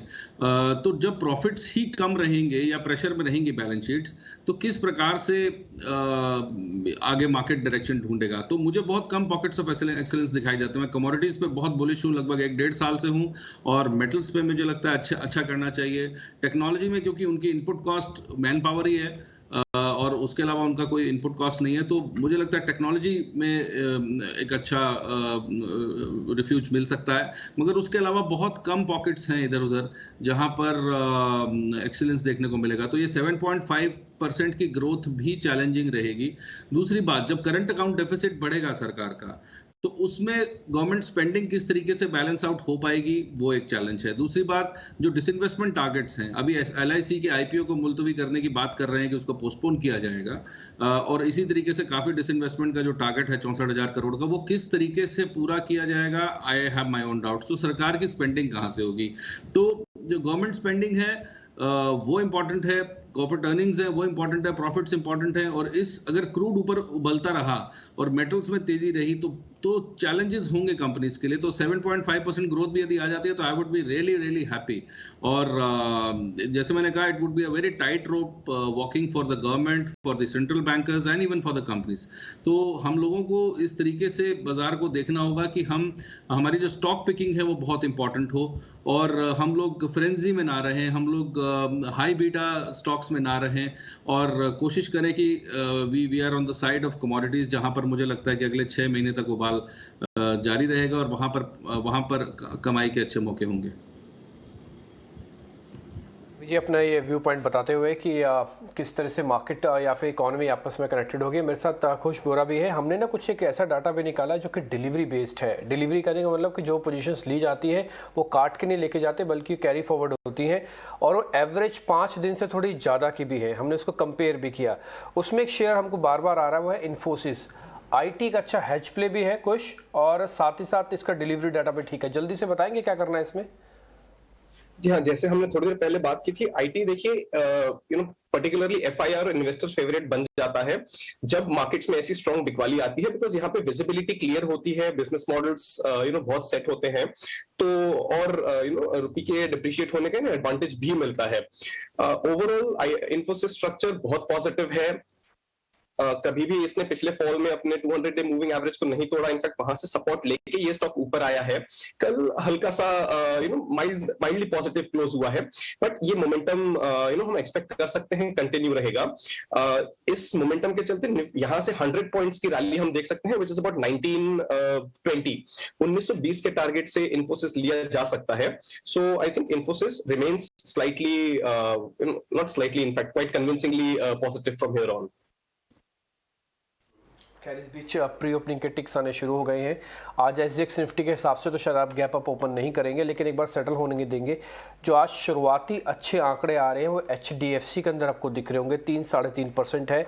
इसके अलावा टाटा मोटर्स, पावर ग्रिड जो आपको डिलीवरी के डाटा में भी दिख रहा था अभी, और एशियन पेंट और साथ ही रिलायंस इंडस्ट्रीज, ये थोड़ा ठीक खुल रहे हैं। इसी कड़ी के अंदर एक बार हम जरा टाटा मोटर्स के बारे में पता कर लेते हैं, क्योंकि कल का काफ़ी तेज़ी से चलने वाला शेयर था। संतोष, एक बार आगे जरा टाटा मोटर्स के बारे में बताएंगे। 427 हो गया। एक पैनिक बॉटम इसने बना दिया है, चलेगा नहीं चलेगा तो क्वेश्चन बाद में पूछेंगे। पैनिक बॉटम बन गया सर इसका? जी डिम्पी, मुझे भी लगता है कि जो इसने बेस बनाया है 200 दिन के मूविंग एवरेज के आसपास, वो एक स्ट्रॉन्ग बेस होना चाहिए। 400 के नीचे अब इसको ज़्यादा जाना नहीं चाहिए। हालांकि ऊपर इसको 450 के आसपास रेजिस्टेंस फेस करना पड़ेगा। 450 के ऊपर टिकता है तो इसमें एक स्ट्रॉन्ग बाइंग देखने को मिलेगी। तो फॉर टाइमिंग हम इसको 400 से 450 की रेंज में ट्रेडिंग में मान सकते हैं। बिल्कुल। तो आज मार्केट जिस तरह से हमें एक SGX निफ्टी एक इंडिकेशन भी कर रहा था, प्री ओपन में आपको यहाँ दिख भी रहा है आप, लेकिन उन स्टॉक्स में एक रिकवरी भी जरूर देखेंगे जो बहुत ज़्यादा बीटन डाउन भी रहे हैं। फिलहाल आप एक बार दूसरे स्टॉक्स को भी देखें यहाँ पर, तो यहाँ लगभग 16,500 के नीचे, यानी 125 पॉइंट्स का डेंट यहाँ जरूर दिखाई दे रहा है। लेकिन एक चीज़ और पूछने चाहेंगे संतोष, क्योंकि अगर हम यहाँ पर अगर आप कॉल्स 16,000 की पुट साइड, 17,000 की कॉल साइड, वहाँ अगर आपको अग्रेसिव बाइंग दिख रही है, तो लेकिन बैंक निफ्टी में आपको नीचे की तरफ इतने शॉर्ट्स नहीं दिख रहे हैं। क्या लग रहा है ट्रेडर्स को कि बैंक्स यहाँ से और ज़्यादा वीक नहीं होंगे, वहाँ एक बड़ा सपोर्ट बन गया है? क्रूड ऑयल नीचे आया तो आई बिलीव शायद आज बैंक निफ्टी थोड़ा सा आउट परफॉर्म करते नजर आए। यहाँ पर 34,000 के आसपास इसको अच्छा सपोर्ट काम करेगा। तो मेरे हिसाब से 34,000 के नीचे के स्टॉप लॉस के साथ बैंक निफ्टी में लॉन्ग पोजीशंस क्रिएट की जा सकती है, क्योंकि ये अभी अपने रेजिस्टेंस से काफी दूर है, क्योंकि इसको रेजिस्टेंस आ रहा है 36,000 36,500 के पास में। तो यहाँ अपसाइड और बची हुई लग रही है। कुछ और काउंटर्स को भी देख लेते हैं जो इंडिकेटिव टिक्स में आपको एक एटलीस्ट एक पिक्चर दिखा रहे हैं कि आज किस तरह का ट्रेड सेटअप रह सकता है। तो क्लियरली जो आज बढ़ने वाले काउंटर्स हैं वो फिर से उन्हीं स्टॉक्स की तरफ दिखाई दे रहे हैं जो ज़्यादा सर्ज कर रहे हैं जब एलिवेटेड प्राइस रहा है क्रूड का। हालांकि क्रूड अभी भी हाईली वॉलेटाइल है, भले ही अपने हाई से जो रीसेंट हाई बना उससे 20% करेक्ट हो चुका हो, लेकिन अभी भी बहुत हाईली वॉलेटाइल क्रूड चल रहा है। लेकिन आप पेन स्टॉक को आज थोड़ी रिकवरी देखेंगे। आप HDFC बैंक आपको एक सेकेंड गेनर इंडिकेटिव टिक्स में दिखाई देगा। पावर ग्रिड आपको फिर से एक दोबारा से मोमेंटम में करता हुआ दिखाई देगा। और आपको FMCG पैक से कल हमने HUL देखा, आपको आज फिर से ब्रिटानिया जैसे काउंटर में एक अच्छा मूव दिखाई देगा। खुश ब्रिटानिया 1% इस वक्त इंडिकेटिव टिक्स में दिखाई दे रहा है। क्या लग रहा है कि आप FMCG पैक से, हम इस पर पहले भी अभी डिस्कस कर चुके हैं, चाहे HUL हो, ब्रिटानिया हो, नेस्ले हो, यहाँ पर आपको लगता है कि यहाँ ट्रेडिंग के मौके और बनेंगे? जिस तरह से एक अच्छा एक्सट्रीम पेसिमिज्म था, वहाँ पर अब शायद यहाँ शॉर्ट्स रिकवर होंगे और लॉन्ग्स भी बनेंगे। जी बिल्कुल। ब्रिटानिया की अगर हम पर्टिकुलरली बात करें तो 3050 3060 के आसपास का बेस बना के पिछले कुछ दिनों में इसने एक मूव दिया है। बहुत ही ज्यादा कन्विंसिंगली पॉजिटिव ये नहीं है कंपेयर टू HUL जिसके बारे में हमने थोड़ी देर पहले बात की थी, लेकिन एक पॉजिटिव मोमेंटम है। ओवरऑल FMCG पैक अगर चलता है तो डेफिनेटली उसको इसका एक एडवांटेज मिलेगा, but it's not a very convincing move. But I would definitely not be on the short side in this. इसमें मैं अगर ट्रेड ढूंढ भी रहा हूं तो भी मैं लॉन्ग साइड पे रहना चाहूंगा। 3166 का स्टॉप लॉस और 3300 के टारगेट के लिए। But as I said, I would actually pick HUL above Britannia. आइए जान लेते हैं निकुंज का भी क्या व्यू है। आज सुबह सुबह हमने उनसे बात की थी मार्केट इंडिकेटर्स को देख के। अब शायद हमें आज या सोमवार तक में पता लग जाएगा कि आप क्या गेन सस्टेन करेंगे and can we go against the global trend. देखिए, मार्केट की जो साइकोलॉजी है, हिंदुस्तान की जो साइकोलॉजी है, वह दो चीज़ों पे हमेशा बहुत निर्भर करती है। What are foreigners doing and in the current context which way crude is moving. तो कल का जो FI का फिगर आया था, जाहिर है कल 2000 करोड़ से कम था। आजकल 2000 करोड़ की सेलिंग हमें कम लगती है, पर कॉन्टेक्स्ट ऐसा था कि 7000 करोड़ की सेलिंग फिगर आ चुकी थी। क्रूड जो 130 पर था, अभी वो 116 पर है। तो जो $15 $16 की गिरावट आई है वह सस्टेन कर रही है। तो एक भारतीय शेयर बाजार के लिए जो ट्रेडर्स हैं एक राहत की सांस लेंगे। SGX इतना ज़ोर से नहीं गिरा है और क्या इंडिया आउट परफॉर्म कर सकता है। ये 2 या 3 बुनियादी बातें हैं। तो प्रियंका, क्योंकि मार्केट अब स्टेबल थोड़े लग रहे हैं और हमें लगता है कि फॉल अप सेलिंग थोड़ी कम होगी, हमें 1-2 दिन में पता लगेगा क्या करना चाहिए। हम रिलायंस की 2 दिन पहले बात कर रहे थे, उस पर अभी भी नज़र बना के रखिए, आउट परफॉर्म कर रहा है। प्राइवेट बैंक्स पे ज़रूर नज़र रखिए। मेरे को लगता है कि अगर सेलिंग इंटेंसिटी कम होगी एफआई की जो कंपल्सिव है, तो वैल्यू किधर मिल रही है इस समय मार्केट में, वह HDFC बैंक, ICICI बैंक, कुछ हद तक कोटक महिंद्रा बैंक। मुझे लग रहा है कि उस पॉकेट में बड़े बैंक्स पे ज़रूर नज़र रखिए। राइट तो ये निकुंज का व्यू निकल कर आ रहा है। एक और रिपोर्ट मैं पढ़ रही थी विजय, जब जिसमें ये लिखा है क्लियरली जो ये जो वॉर इन्फ्लेशनरी प्रेशर है, जिससे हम देख रहे हैं कि अब करंट अकाउंट डेफिसिट जो है वो अब हाईएस्ट लेवल पर होगा, यानी और ये 13 क्वार्टर्स में हाईएस्ट रहेगा। ऐसे में आपको लगता है कि ये प्रेशर ऑलरेडी मार्केट ने काफ़ी हद तक फैक्टर इन कर लिया है? आप अगर ऑटो स्टॉक्स को देखें, आप बैंकिंग पर एक प्रेशर देखें, या फिर ऐसे कहें, हम बॉटम तो नहीं ढूंढने की कोशिश कर रहे, लेकिन हम ये कह रहे हैं कि क्या काफ़ी हद तक आपको लगता है कि प्राइस्ड इन हो चुका है या फिर अभी हेडविंड्स और भी हैं? अभी ना US फेड ने रेट बढ़ाए हैं, ना भारत में रेट बढ़े हैं, तो प्रेशर कैसे प्राइस इन हो चुका है? आप ये देखिए, अभी तो रेट बढ़ना शुरू भी नहीं हुए हैं, तो I think it is too early to comment like this कि प्रेशर, मुझे लग रहा है प्रेशर अभी आएगा आने वाले 6 महीने से साल भर, जो मैं बार बार बोल रहा हूँ, ये चैलेंजिंग रहेगा कंपनीज के लिए। उनको बहुत ज्यादा कॉस्ट कटिंग पे और अपनी ऑपरेशनल एफिशिएंसीज बढ़ाने पे काम करना पड़ेगा। अगर ऑपरेशनल एफिशिएंसीज नहीं होंगी तो लॉसेस बढ़ेंगे या प्रॉफिटेबिलिटी कम होगी। मार्केट्स हमेशा अर्निंग्स से प्रॉफिट से चलते हैं, तो जो फॉरवर्ड अर्निंग्स आती हैं वो फॉरवर्ड अर्निंग्स फिलहाल दिखाई नहीं दे रही। अगर क्रूड 100 के ऊपर रहा, $100 के ऊपर रहा और अभी इलेक्शन खत्म हो गए हैं, तो I am expecting any time ये खबर आएगी कि 10, 15, 20 रुपया कुछ तेजी होगी पेट्रोल डीजल में, तो पूरा का पूरा लॉजिस्टिक्स कॉस्ट बढ़ जाएगा, हर चीज में इन्फ्लेशन घुस जाएगा, आलू प्याज में भी घुस जाएगा। तो आप देखिएगा कि जब लोगों का स्पेंडिंग पावर कम हो जाता है और जो डिस्पोजेबल इनकम्स कम हो जाती हैं, तो वो घर में पेंट भी कम कराएंगे, नई मोटरसाइकिल भी कम खरीदेंगे, टाइल्स भी नहीं लगवाएंगे, तो बहुत सारी चीजें, कपड़ा कम खरीदेंगे, क्योंकि उनका जो सारा पैसा है वो खाने में या जो एसेंशियल्स है उसमें चला जाएगा। तो जब एसेंशियल्स के बाद जो पैसा बचता है उसको डिस्पोजेबल इनकम कहते हैं। डिस्पोजेबल इनकम्स कम होंगी तो अभी हमने प्रेशर देखना शुरू भी नहीं किया। दूसरी चीज, अगर इंटरेस्ट रेट्स बढ़ते हैं तो ऑलरेडी हमारा जो बैंकिंग सिस्टम है या जो NBFCs हैं उन पे प्रेशर रहेगा, क्योंकि नंबर ऑफ डिफॉल्ट्स बढ़ने के चांसेस रहेंगे। तो अगर डिफॉल्ट्स बढ़ेंगे तो सारी इवन बैंकिंग की बैलेंस शीट्स पे प्रेशर आएगा। एक और चीज जो निकुंज ने अभी बोली कि HDFC में, कोटक में वैल्यू दिखाई देती है, अग्री करता हूं मैं कि काफी 200 DMA के नीचे ये स्टॉक्स दिख रहे हैं, मगर उसके बावजूद भी अगर आप देखें जो इनकी बुक्स हैं वो थोड़ी सी वल्नरेबल हो जाएंगी अगर इंटरेस्ट रेट्स बढ़ने शुरू हुए, क्योंकि मुझे लगता है जब भी इंटरेस्ट रेट्स बढ़ते हैं तो डिफॉल्ट्स भी बढ़ते हैं, तो नो डाउट कंपनी की प्रॉफिटेबिलिटीज भी हिट होती हैं, फ्री कैश फ्लोज भी हिट होते हैं। तो निश्चित रूप से इसमें प्रॉब्लम रहने वाली है कुछ समय तक। और इनके अंदर FII होल्डिंग बहुत ज्यादा थी, इनकी गिरावट का कारण मेन यही है क्योंकि FIIs ने दबा के बेचा है। क्योंकि एक बात समझिएगा कि जो भी पहले इंडिया में इन्वेस्ट करता था उसके लिए एक नो ब्रेनर था HDFC, कोटक या ICICI बैंक, इनमें खरीदारी करते थे, क्योंकि जो विदेश में बैठे हैं उनको बहुत ज्यादा दिमाग लगाने की चेष्टा नहीं करते वो लोग, और वो ये चाहते हैं कि alright, absolutely Vijay, I agree कि अभी तो बहुत सारे और कंसर्न्स देखने बाकी है, लेकिन बाजार ने जिस तरह की पेसिमिज्म दिखाई है, फॉरवर्ड एक्शन दिखाया है, फॉरवर्ड लुकिंग अप्रोच है बाजार की, तो कितना प्राइस इन कर चुका और कितना करना बाकी है ये तो let the time tell us. एक बार ये समझ लेते हैं कि आज की ट्रेडिंग कॉल्स कहाँ हैं, कहाँ हमारे एक्सपर्ट्स को लगता है कि आज की ट्रेडिंग प्लान डिवाइस किया जा सकता है। मानसी के पास चलते हैं, उन्होंने सारी कॉल्स कंपाइल किया, कॉल ऑफ द डे भी है उनके पास। मानसी बताएं। बिल्कुल, तो यहाँ पर देखिए लो रिस्क, मीडियम रिस्क और हाई रिस्क के तौर पर टेक्निकल एनालिस्ट ने कॉल्स अपनी दी है। शुरुआत कुश बोहरा की कॉल से मैं करने जा रही हूँ। पिडिलाइट पर खरीदारी की राय इन्होंने दी है। 2420 के टारगेट्स को मानकर चल सकते हैं। 2300 का स्टॉप लॉस आपको यहाँ पर लगाना होगा। क्विकली सारी कॉल्स आपकी स्क्रीन पर आएंगी। अदानी एंटरप्राइजेज 1800 के टारगेट्स को ध्यान में रखते हुए इस पर भी खरीदारी की राय मीडियम रिस्क कैटेगरी में कुश की तरफ से आती हुई, और बंधन बैंक में बिकवाली की रणनीति यहाँ पर कुश की आती हुई दिखी है। टारगेट जो है 260 के हम मानकर चल सकते हैं।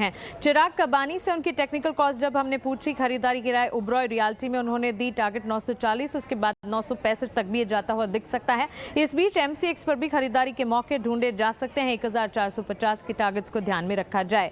अदानी एंटरप्राइजेज पर जहां पर चिराग खरीदारी की राय आती हुई देखने को मिली है। 1780 के टारगेट्स को मानकर चले, 1680 का आपको स्टॉप लॉस लगाना होगा।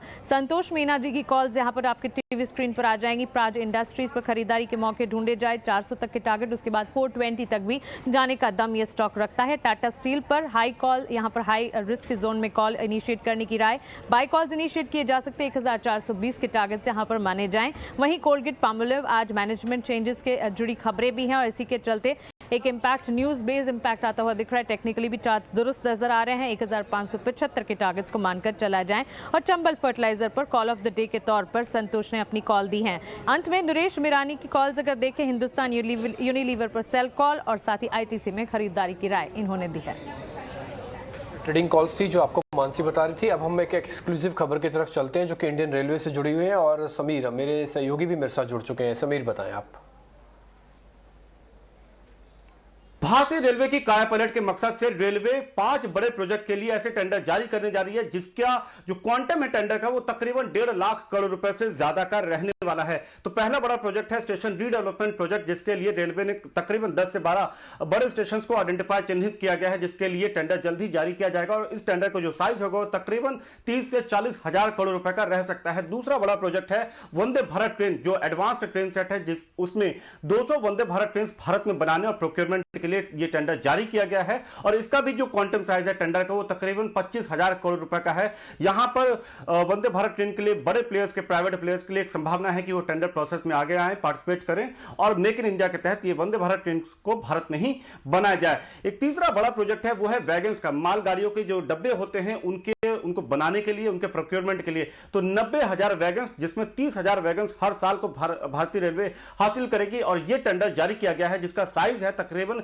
35,000 करोड़ रुपए का और उसमें भी टीटागढ़ वैगन्स टैक्स मैको जैसे बड़े नाम के लिए यहां पर एक संभावना बनती हुई नजर आ रही है। इसके अलावा कवच, जो सुरक्षा मैकेनिज्म है भारतीय रेलवे का, जिसका हाल ही में सफल परीक्षण भी किया गया है, ट्रायल किया गया, तो उसके लिए भी यहां पर रेलवे ने 3,000 ट्रैक्स को इसमें कवच के दायरे में लाने के लिए टेंडर जारी कर सकती है, जिसका टेंडर साइज तकरीबन 1,500 करोड़ रुपए रह सकता है। इसके अलावा जो ट्रेन इंजन एक अहम पहलू है, तो 2,000 ट्रेन बनाने को लिए यहां पे टेंडर जारी किया जा सकता है और इसका साइज तकरीबन 40,000 करोड़ रुपए का रह सकता है। तो कुल मिलाकर के एक मैसिव ट्रांसफॉर्मेशन के लिए अगले 3 से 5 सालों में रेलवे का लक्ष्य है और उसके लिए 1.5 लाख करोड़ रुपए से ज्यादा के टेंडर यहां पर रेलवे ने जारी करने का मन बना लिया है। राइट कुछ अगर हम अज्यूम करें कि अच्छी खासी रैली के बाद थोड़ा प्रॉफिट टेकिंग आ सकता है और ऐसे फ्राइडे भी है तो अनवाइंडिंग भी आएगा क्योंकि लोग पोजीशन नहीं लेके जाना चाहेंगे। आपको कहाँ पे वो सबसे ज़्यादा दिखता है प्रॉफिट टेकिंग? वो शॉर्ट कैंडिडेट बनता है क्या? देखिए, शॉर्ट कैंडिडेट कल हम बात कर रहे थे कि मेटल्स एक पैक है जहां पे हमें सेलिंग प्रेशर दिख रहा है, देयर इज अ चांस कि वो कंटिन्यू रह सकता है। बट मैं एक्चुअली चाहूंगा कि पहले आधे घंटे का एक मूव देखें, बिकॉज देखिए ओपनिंग ही वैसे ही लोअर होने वाली है, जो शॉर्ट कैंडिडेट्स हैं वो खुलेंगे ही नीचे की तरफ, so there is a chance कि फिर फर्दर जो पे ऑफ प्रोफाइल होता है या जो रिस्क रिवॉर्ड होता है वो फेवरेबल ना रहे। लेकिन जैसा हमने कहा थोड़ी देर वेट करके मार्केट को देखेंगे और बंधन बैंक एक कॉल है जो हमने ऑलरेडी दे दिया है, मेटल्स एक पैक है जहां पे फिर से ध्यान रखेंगे शॉर्टिंग के लिए, बट खुलने के आधे घंटे बाद। Let's wait for market to settle. लेकिन इस वक्त अगर आप 1 मिनट दूर बाजार से और ओपन होने से, और हम यहाँ देख रहे हैं कि ऑलमोस्ट उसी लेवल के आसपास एक्सिस निफ्टी जैसे हम इंडिकेट कर रहा था, आप 70 आउट पॉइंट्स की गैप डाउन के साथ यहाँ खुलेंगे। बैंक निफ्टी पर आपको लगभग 150 पॉइंट का दबाव दिख सकता है।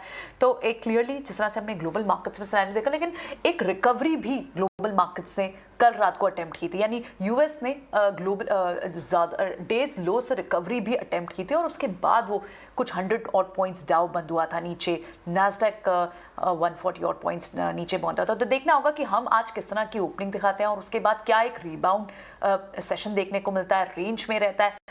एक्सपर्ट्स के व्यूज़ भी आपने सुने कि खुश को लगता है कि एक ऊपर की तरफ अटेम्प्ट करेगा, नुरेश मान रहे हैं कि एक कंसोलिडेशन में बाजार रह सकता है, आज रेंज में बाजार रह सकता है। सकता है और वीकेंड पर पोजीशंस को ज़्यादा कैरी ट्रेडर्स नहीं करना चाहते, जिसके चलते हम देख सकते हैं कि हो सकता है कि एक बहुत टाइट रेंज में मार्केट्स रहे। लेकिन इस वक्त अगर आप ओपन के टाइम बस कुछ दूर और देखते हैं कि यहाँ किस तरह की ओपनिंग, लेकिन इंडिकेटिव टेक्स्ट में आपको फिर से oil marketing counters like BPCL, वहाँ कल भी आपको एक अच्छा सर्च दिखाई दिखा था, वो आज भी आपको दिखाई दे रहा है। कमोडिटी प्राइसेस में फिर से आपको थोड़ी सी स्ट्रेंथ निकाल को, लेकिन हुआ था, लेकिन आज फिर आपको यहाँ पर स्ट्रेंथ दिखाई दे रही है। तो markets open gap of 70 odd points, थोड़ा सा गैप और बढ़ रहा है, कुछ सेटल होने देते हैं। बैंक निफ्टी पर आपको अब थोड़ा सा गैप और बढ़ता हुआ दिखाई दे रहा है। 300 से ज़्यादा पॉइंट्स की गिरावट के साथ आपको बैंक निफ्टी दिखाई दे रहा है। तो इंडिकेटिव टेक्स्ट, इनिशियल टेक्स्ट तो आपको नीचे की तरह बाजार ट्रैक कर रहे हैं, और इन सब ड्रैगर्स में आपको जो बड़े काउंटर्स दिख रहे हैं, जहाँ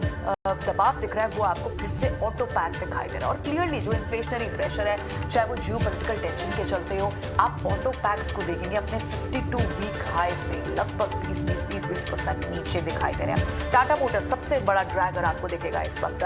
दूसरा बड़ा ड्रैगर आपको HDFC दिखाई देगा।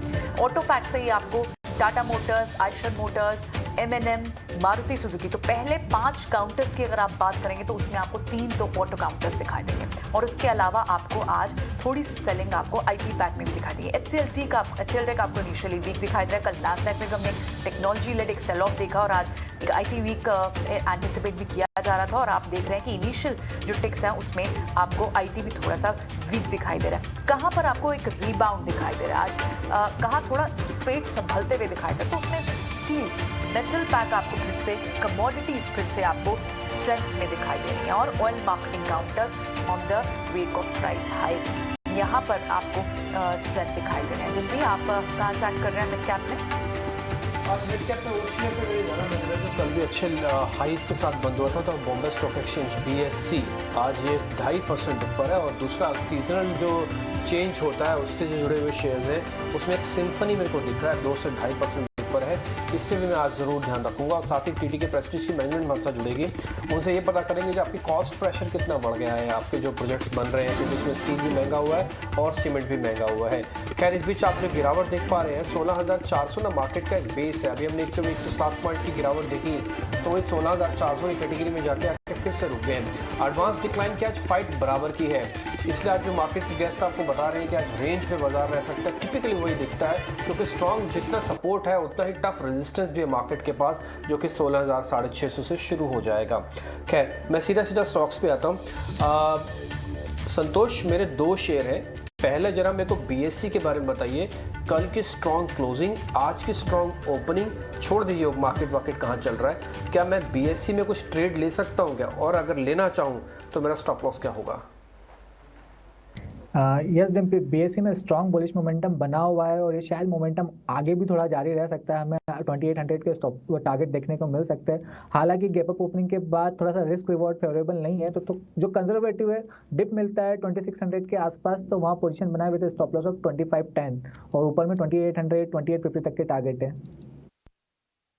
और आज की ओपनिंग से एक चीज़ और साफ समझ आ रही है कि आज इंडेक्स का दिन नहीं होगा। अगर आप ऑप्शंस ट्रेड कर रहे हैं तो राइटर्स पैसा बना सकते हैं, लेकिन बायर्स के साथ पैसा ना बने, इसलिए आज स्टॉक स्पेसिफिक रही है, वो ज़्यादा ठीक होगा।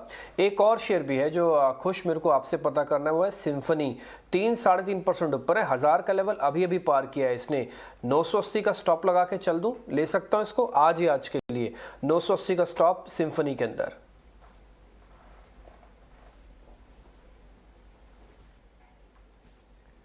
खुश, सुन पा रहे हैं आप? सिम्फनी 1010 का भाव है। जी हाँ, काफी स्ट्रॉन्ग ओपनिंग हुई है। देखिए, मोमेंटम तो पॉजिटिव है, लेकिन ये अपने 200 डे मूविंग एवरेज से जरा सा नीचे चल रहा है और उसके जस्ट पास में है, तो हो सकता है स्टॉक यहाँ पे रेजिस्टेंस फेस करे। इस लेवल पे मैं स्टॉक में एंटर नहीं करना चाहूंगा, क्योंकि अगर ये 200 डे मूविंग एवरेज पे रेजिस्टेंस लेके वापस नीचे आता है तो एक लॉस मेकिंग ट्रेड बन जाएगा। अगर ये यहाँ से क्रॉस करके 1015 के ऊपर जाता है और सस्टेन करता है, तब इसमें एक पॉजिटिव मोमेंटम लौटेगा और वहां से 1050 के टारगेट के लिए इसे लिया जा सकता है।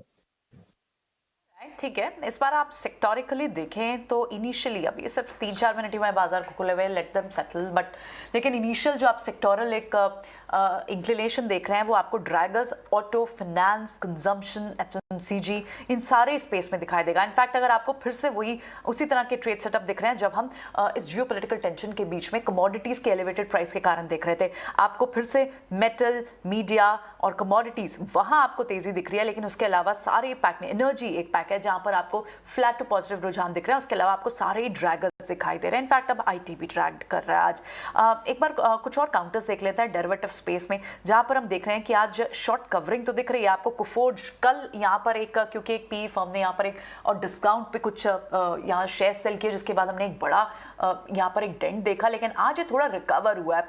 कुफोर्ज को कैसे देखना चाहिए यहाँ पर संतोष? आईटी पैक के लिए अभी आज शायद थोड़ा सॉफ्टनेस डे रहेगा, लेकिन कल की एक बड़ी सेल ऑफ के बाद टेक्निकल बाउंस बैक कुफोर्ज पे दिखता है।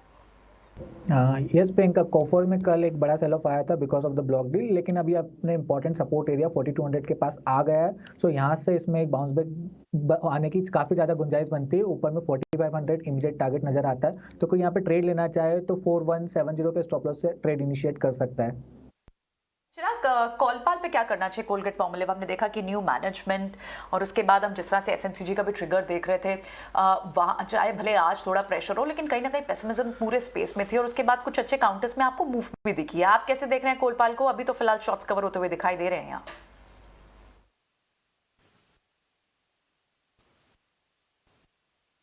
Unmute yourself. चिराग आपको नहीं सुन पा रहे हैं, अनम्यूट कीजिए प्लीज। सॉरी, कोलपाल में एक इमीडिएट रेजिस्टेंस है इंट्राडे में 1540 का, अगर वो उसके ऊपर सस्टेन होकर ट्रेड करता है तो मुझे लगता है कि वो नेक्स्ट रेजिस्टेंस 1580 टू 1600 का रीटेस्ट कर सकता है, और डाउन साइड में इंट्राडे गुड सपोर्ट 1510 पे है। विजय जी, ये जुबिलेंट फूडवर्क पे आपका टेक क्या है? इसमें कोई दो राय नहीं, आप बात बिल्कुल ठीक कह रहे हैं कि इन्फ्लेशनरी प्रेशर बढ़ेगा, डिस्पोजेबल इनकम कम होगी, तो लोग कपड़ा, पेंट, टाइल, आपने गाड़ी का भी नाम लिया था, क्या उसमें पिज़्ज़ा भी शामिल होगा? आपने बहुत सारे नाम लिए थे, उसमें पिज़्ज़ा छूट गया था शायद, तो मैं जोड़ देता हूँ पिज़्ज़ा। और डिम्पी, दो चीज़ें, एक टेक्निकली स्पीकिंग इसका डेथ क्रॉस बन चुका है, और मुझे लगता है कि जब भी डेथ क्रॉस बनता है तो थोड़ा टाइम स्टॉक 200 DMA के नीचे बिताता है, तो 3580 के लगभग ऑलरेडी डेथ क्रॉस बन चुका था। दूसरी चीज़, पिज़्ज़ा में केवल पिज़्ज़ा नहीं होता, सबसे पहले लॉजिस्टिक्स कॉस्ट होती है, उसकी पैकेजिंग कॉस्ट होती है, उसको जो पिज़्ज़ा बनाने के लिए जो गैस यूज़ होती है, या जो आटा यूज़ होता है, या जो तेल यूज़ होता है, उन सब चीज़ों में आग लगेगी। दूसरी चीज़, जब भी डिस्पोजेबल इनकम, जैसे मैंने कहा कि किसी व्यक्ति का वेतन मान लीजिए 50,000 रुपया है और पहले वो एसेंशियल्स 20,000 खर्चता था, अब उसको 30,000 खर्चने पड़ेंगे, तो जाहिर बात है वो 10,000 की कटौती कहीं ना कहीं से करेगा। तो वहाँ पे जो नॉन एसेंशियल्स हैं, जो बाहर जाना है, शायद मैं कहूँगा कि जो एक्स्ट्रा 2-3 बार डिनर पे चले जाती थी फैमिली, हो सकता है वो एक बार पे कन्वर्ट हो जाए। मैं ये नहीं कहूँगा कि पिज़्ज़ा पे पूरी बिजली गिर जाएगी, मगर हाँ, निश्चित रूप से लोगों की डिस्पोजेबल इनकम सर्ट होती हैं, तो ये इफेक्ट होता है। तो आई थिंक कि बहुत लॉन्ग हॉल नहीं है, मार्केट में ओवरऑल गिरावट है, ओवरसोल्ड है, तो ये अच्छी संभावना है कि जुबिलेंट फूड में भी थोड़ी बहुत तेजी देखने को मिले। मगर अगर आप मेरे से लंबी अवधि के लिए पूछें या मीडियम टर्म के लिए पूछें, तो चैलेंज रहेगा इस कंपनी को भी प्रॉफिट्स मेंटेन करने के लिए। ठीक है, तो फिर मैं एक कंपनी आपसे और पता करता हूँ, मेरे को जरा सन फार्मा के बारे में बताइए, इस पे आपका स्टांस क्या है? क्योंकि ये जिसे कहते हैं ना कि जब मार्केट पुल बैक कर रहा था उससे पहले कि इसके ठीक लक्षण थे, ये कल भी चला, आज भी ठीक चल रहा है। सन फार्मा पे आपका टेक क्या है? सन फार्मा डिम्पी मुझे अच्छा लगता है, और बहुत ही लंबी कंसोलिडेशन में रहा है ये स्टॉक, करीब 3-4 साल कंसोलिडेशन में रहा है, और उसके बाद हम देख रहे हैं लगभग 1-1.5 साल से यहाँ लगभग 450-500 के लेवल्स जब इसने चलना शुरू किया, तो अब 873-880 के लगभग है। मुझे लगता है कि अगर कोई मीडियम टर्म तक भी इसको रखे तो 1000 पार करने का दमखम रखता है। फाइनेंशियली बहुत कंपनी स्ट्रांग है, डेट फ्री है, और प्रोडक्ट लाइन बहुत अच्छा है, डिस्ट्रीब्यूशन नेटवर्क बहुत अच्छा है, और मैनेजमेंट भी अच्छा है। तो मेरे अंदाजे से सन फार्मा एक अच्छा बेट है। इसमें जो मैं बात कर रहा हूँ कि जो एसेंशियल्स हैं, दवाएं व्यक्ति जो लेता है उसको लेनी ही पड़ेंगी, तो एसेंशियल्स में कॉम्प्रोमाइज़ कभी भी नहीं होता। और उसमें से भी जो अच्छी कंपनीज हैं, सन फार्मा है, मुझे सिप्ला बहुत अच्छा लगता है, अगर आप लार्ज कैप फार्मा में पूछें, मुझे लॉरस लैब्स अच्छा लगता है अगर आप मिड कैप में पूछें तो। कुछ एक कंपनीज हैं, डिवीज लैब्स है जो कि APIs में है, तो ये कंपनियां क्लियरली पास ऑन कर देंगी सारा जो कॉस्ट प्रेशर्स हैं वो सारा पास ऑन करेंगी कस्टमर्स को, और निश्चित रूप से एसेंशियल्स पे कोई भी कटौती नहीं कर सकता, दवाओं पे नहीं कर सकता, तो फार्मा शुड डू वेल। दूसरी बात, रुपया कमजोर हो रहा है, रुपया कमजोर होने से जो भी एक्सपोर्टर्स हैं उनको बेनिफिट पहुंचेगा। तो फार्मा मुझे अच्छा लगता है, सन फार्मा निश्चित रूप से चार्ट्स में भी और फंडामेंटली भी अच्छा है। ऑलराइट, एक और जो हमने ट्रेंड आमतौर पर देखा, अगर इस वक्त आप निफ्टी के बढ़ने वाले काउंटर्स देखें उसमें आपको क्लियरली कोल इंडिया, REC, BPCL, IOC ये दिखेंगे खुश। एक जो हमने ट्रेंड देखा जब एक फिर से हेडविंड्स बाजार को लगने लग जाती है, प्रेशर लगने लग जाता है बाजार को, तब उस वक्त आपको ट्रेडर्स फिर से उन्हीं स्टॉक्स में ज़्यादा इंटरेस्ट दिखाई देते हैं जहां पर हाई डिविडेंड यील्ड का ट्रिगर हो। आज भी आप ये काउंटर्स देंगे, पावर फाइनेंस हो, कोल इंडिया हो, REC, BPCL, IOC, इन सब में एक सर्ज है। आपको लगता है ये ट्रेंड काम कर रहा है? Can you identify such trend today also? For sure. In fact अगर एक पर्टिकुलर स्टॉक की बात की जाए IOC, तो इसमें हम देख रहे हैं कि एक अच्छा बेस बना था, करीब 111 और 112 के आसपास एक अच्छा बेस बना था, और इसने अपने एवरेजेस जो हैं 200 day moving average and short term averages cross किए हैं। जरा सा रेजिस्टेंस रहेगा around 127, 128, but this still looks like a good place to enter a stock like IOC। ये कोल इंडिया जरा सी अलग स्टोरी है, हमने काफी सेलिंग प्रेशर इसमें देखा है, तो कोल इंडिया हो सकता है फिलहाल के लिए अवॉइड किया जा सकता है, but IOC is a stock that one can pick amongst the pack. So यहाँ IOC पर ये व्यू रहेगा। मेटल्स आप देखें फिर से आपको आज मेटल्स में एक अच्छा रिबाउंड दिखाई दे रहा है, क्योंकि कमोडिटी प्राइसेस कूल ऑफ नहीं हुए हैं, सिचुएशन वैसी ही है। हिंडाल को आपको फिर से 1.25%, टाटा स्टील आपको 2% की तेजी के साथ दिखाई देगा। एनर्जी पैक, कोल प्रोडक्शन फिर से आपको कोल इंडिया में वही वाला ट्रिगर फिर से आज आपको दिखाई देगा। इनफैक्ट आप सीमेंट पैक और पेन स्टॉक वो भी थोड़ा सा रेजिलियंस दिखा रहे हैं। क्या लग रहा है आपको संतोष, क्योंकि इतने ज्यादा बीटन डाउन हो गए हैं, कहीं ना कहीं ये पैक्स अब थोड़े से रेजिलियंट हो गए? सीमेंट की बात करें तो सीमेंट में काफी ज्यादा गिरावट। Quickly, आपको will take you to ET now for a special interview. Bulk of our money is investing in India are either regional or part of a global emerging markets fund.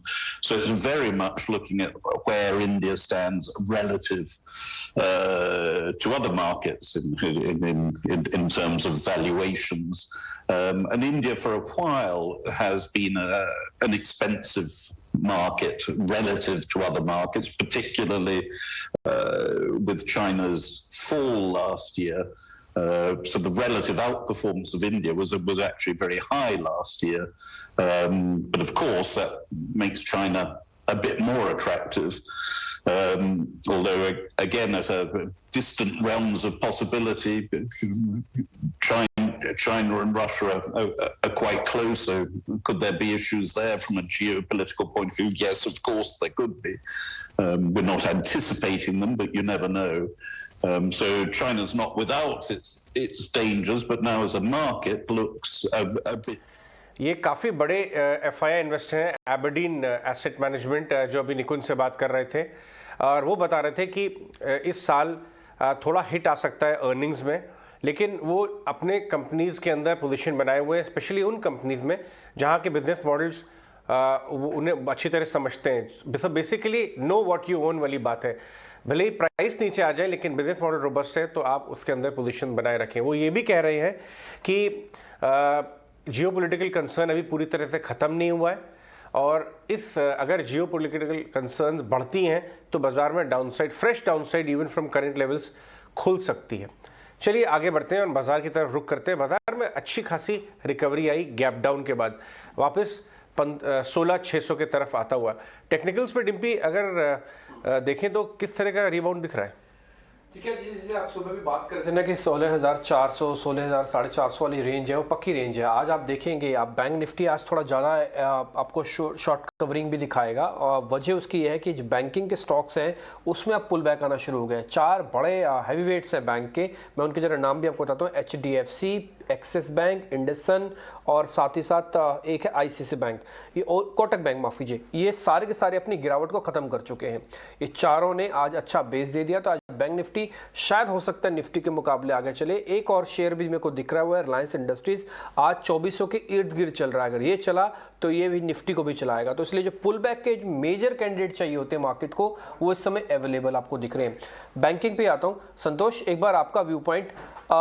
HDFC bank ऐसा लग रहा है कि शायद एक pull back थोड़ा अपना extend करना चाहता है। इस पुल बैक का फायदा और कितना मिलेगा? टारगेट और स्टॉप लॉस दे दीजिए आज के, मैं मंडे को कैरी नहीं करूंगा। Yes, HDFC bank bank Nifty को सपोर्ट कर सकता है। जैसा निकुंज जी ने कहा कि गिरावट के बाद इसके वैल्यूएशन काफी अट्रैक्टिव हो गए एंड यहाँ पे मेरा 1370 रुपए का स्टॉप लॉस रहेगा और इंट्राडे में हमें 1440 रुपए तक के टारगेट देखने को मिल सकते हैं। भी आपको बता दें कि इस समय बैंकिंग का सिर्फ एक बंधन बैंक है जो कि 2 रुपए नीचे है और कोई बैंक इस समय आपको लाल निशान में नहीं दिखेगा और बैंक निफ्टी अच्छे से रिकवर कर रहा है। इसलिए बैंकिंग स्टॉक्स पर आप ज्यादा फोकस रखिएगा, सिर्फ बंधन बैंक को छोड़ दीजिए और अजय कोई भी बैंक आप देखेंगे सब हरे निशान। इनफैक्ट आज मैंने देखा ये स्ट्रेंथ आपको बैंकिंग में आई है। नीचे से bank Nifty in fact 150 point green में आ गई है। आइए गौतम शाह के पास चलते हैं और समझते हैं कि उन्होंने लास्ट एक हफ्ते में किस तरह से चार्ट्स को रीड किया, अपने क्लाइंट्स को क्या रिकमेंड किया। Gautam good morning. 15,600 के आसपास एक बार बाजार डरा दिया था पूरे सबको, वापस आ गया है 16,600 के पास। आपको लग रहा है कि एक near term medium term bottom in place है या अभी डिसाइसिवली कह नहीं सकते? Good morning Ajay. देखिए ये समझना जरूरी है कि 5 महीना पहले जब ये करेक्शन चालू हुई थी 18,600 के लेवल से, तो हमारा ये मानना था कि सारे जो पॉजिटिव्स है वो ऑलरेडी प्राइस में थे। तो मार्केट में जो भी खबर आती थी, चाहे वो अर्निंग्स हो, चाहे वो जियोपॉलिटिकल हो, वो बाजार को ऊपर ले नहीं जा पा रहा था। सो वो एक कंसर्न था और उसके कारण ये करेक्शन चालू हुई। और अभी पिछले 2 हफ्ते में जो हुआ है, मेरा मानना है कि जो सारे जो नेगेटिव्स है वो ऑलरेडी प्राइस में है। पिछले बार भी मैं जब आपके चैनल पे था तो मैंने कहा था कि 15,500 से 16,000 में काफी अच्छा एक सपोर्ट है मार्केट का मीडियम टर्म के हिसाब से और इसमें काफी लॉजिक है। तो मार्केट उस लेवल तक गया और वहां से रिबाउंड हुई है।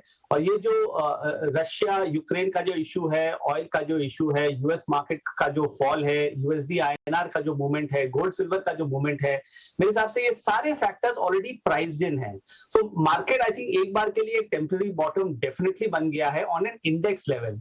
I think a lot of stocks have already बॉटम्ड out in the last 2 days. तो कई स्टॉक्स तो अपने रिसेंट लोज के पास जाएंगे नहीं, चाहे मार्केट में वापस अगर वीकनेस आती है तो आई थिंक जब भी मार्केट एक डाउन ट्रेंड से निकलता है तो इनिशियल जो मूव होती है 3-4 दिन की, वो शॉर्ट कवरिंग लेड होती है और एक फियर ऑफ मिसिंग आउट के कारण भी आई थिंक लास्ट 2 दिन में अच्छी तेजी हमने देखी। बट क्योंकि निफ्टी एक इंपॉर्टेंट रेसिस्टेंस पे आ गया था 16,850, तो वहां पर एक बार थोड़ी बहुत सेलिंग आई है और मार्केट अब एक स्टेबल हो जाएगा, एक रेंज में हो जाएगा, नीचे में 15,950 और ऊपर में 16,850 और इस रेंज में हो सकता है कि अगले 7-10 दिन वो कंसोलिडेट करे। सो अब एक ऐसा एनवायरनमेंट है जहां पर आपको स्टॉक स्पेसिफिक रहना है, सेक्टर स्पेसिफिक रहना है। निफ्टी ज्यादा इंपॉर्टेंट नहीं है, निफ्टी में ऊपर नीचे होती रहेगी क्योंकि ग्लोबल मार्केट्स अभी भी वॉलेटाइल है, मगर अपॉर्चुनिटीज लॉन्ग साइड में काफी अच्छी है। और मेरा हमेशा से ये मानना है कि 16,000 के आसपास रिस्क रिवॉर्ड इस मार्केट का अच्छा हो जाता है इन्वेस्टमेंट के लिए। सो मेरा ये स्टैंड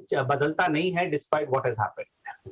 हमने एक बहुत इंटरेस्टिंग बात की, जो पैनिक लो हमने देखा था लास्ट वीक, उसमें ऑफ कोर्स बेंचमार्क्स तो नीचे आए लेकिन बहुत सारे स्टॉक्स जो शार्पली गिरे, जो नेक्स्ट फॉल आएगा भले ही वो तगड़ा फॉल हो, बहुत सारे वो स्टॉक्स उस तरीके से फॉल नहीं करेंगे। ये बहुत अच्छा पॉइंट बोला आपने।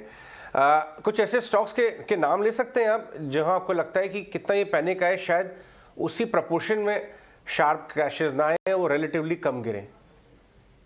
अजय जी, अगर आप देखें जब निफ्टी में जो फॉल आई थी 16,100 से 15,600 तक के लेवल पे, उस पीरियड में मिड कैप्स और स्मॉल कैप्स ने एक्चुअली आउट परफॉर्म किया। उसमें जो मैक्सिमम डैमेज था वो था लार्ज कैप्स में, फंडामेंटली स्ट्रॉन्ग कंपनीज में। और जब भी वो वैसा होता है, it always leads to capitulation. हमारा यही पॉइंट रहा है पिछले 7-10 दिनों में, और वहां से बाजार में अच्छी हमने स्ट्रेंथ देखी। पर एक डेटा मैं आपको देना चाहूंगा, ब्रेथ के हिसाब से अगर आप देखें तो मार्केट 10 दिन पहले या 4-5 दिन पहले काफी ओवरसोल्ड हो गया था, बिकॉज NSE 500 में the number of stocks trading above the 50-day moving average was almost at a 10-year लो। तो जब भी ऐसे नंबर्स आते हैं, ये आपको बताता है कि मार्केट ओवरसोल्ड है।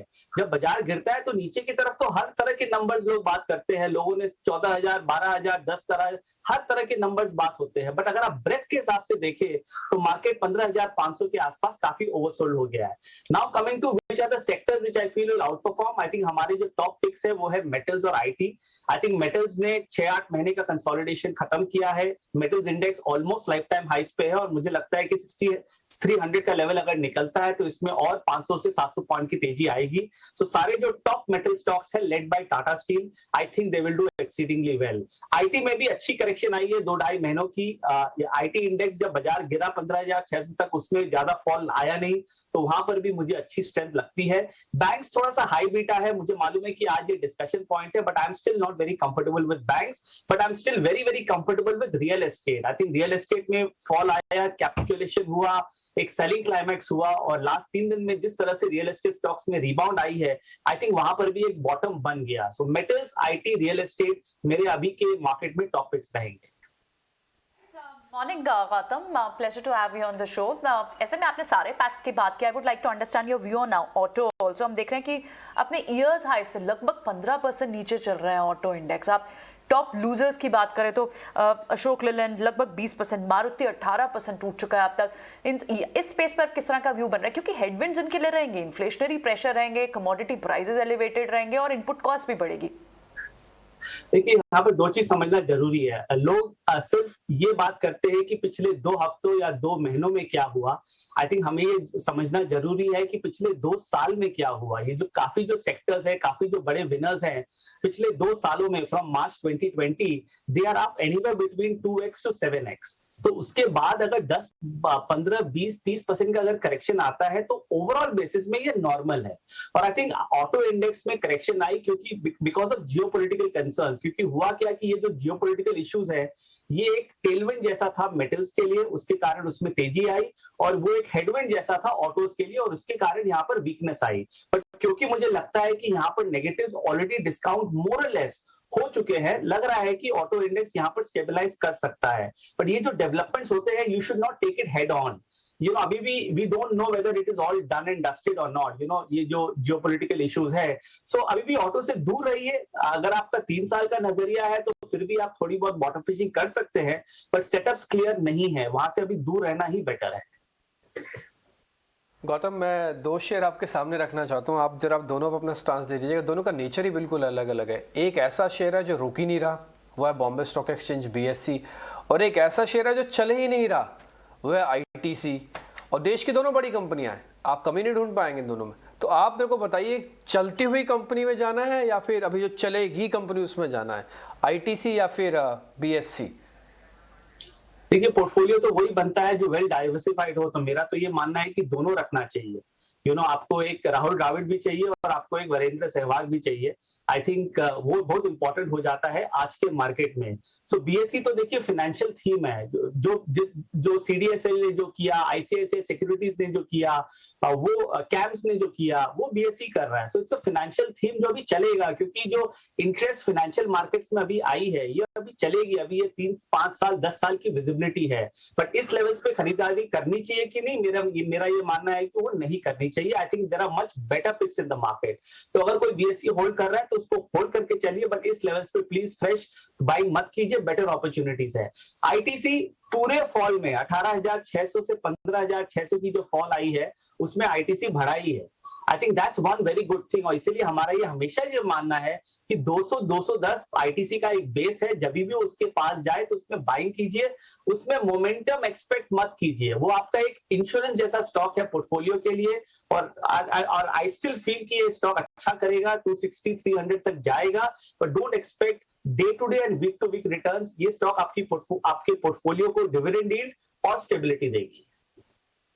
जो पॉइंट बोला आपने कि रियल एस्टेट इंडेक्स बॉटम हो गया है, आई डायरेक्टर साहब लास्ट 6 मंथ्स का या 1 साल का ग्राफ रियल्टी इंडेक्स का एक बार आप दिखाएं, तो हम ये पूछना चाहेंगे गौतम से। गौतम, दो स्टॉक्स हमने दिवाली पे डिस्कस किए थे, ये देखिए बॉटम होता हुआ नज़र आ रहा है और वहाँ से रिबाउंड आया है। एक तो DLF और एक इंडिया बुल रियल एस्टेट। आप बताइए अगर हमारे व्यूअर्स के लिए कि अभी कौन से लेवल्स वहाँ नज़र आ रहे हैं, दोनों में थोड़ा करेक्शन हुआ फिर रिबाउंड आया, चार्ट्स पे कैसे देखते हैं IB रियल और DLF?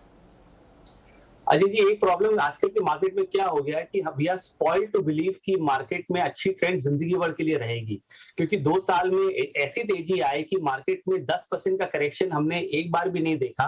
तो हमारी माइंड कंडीशन हो गई है कि हर बार मार्केट 3-5% गिरेगी और उसके बाद रिबाउंड कर जाएगी।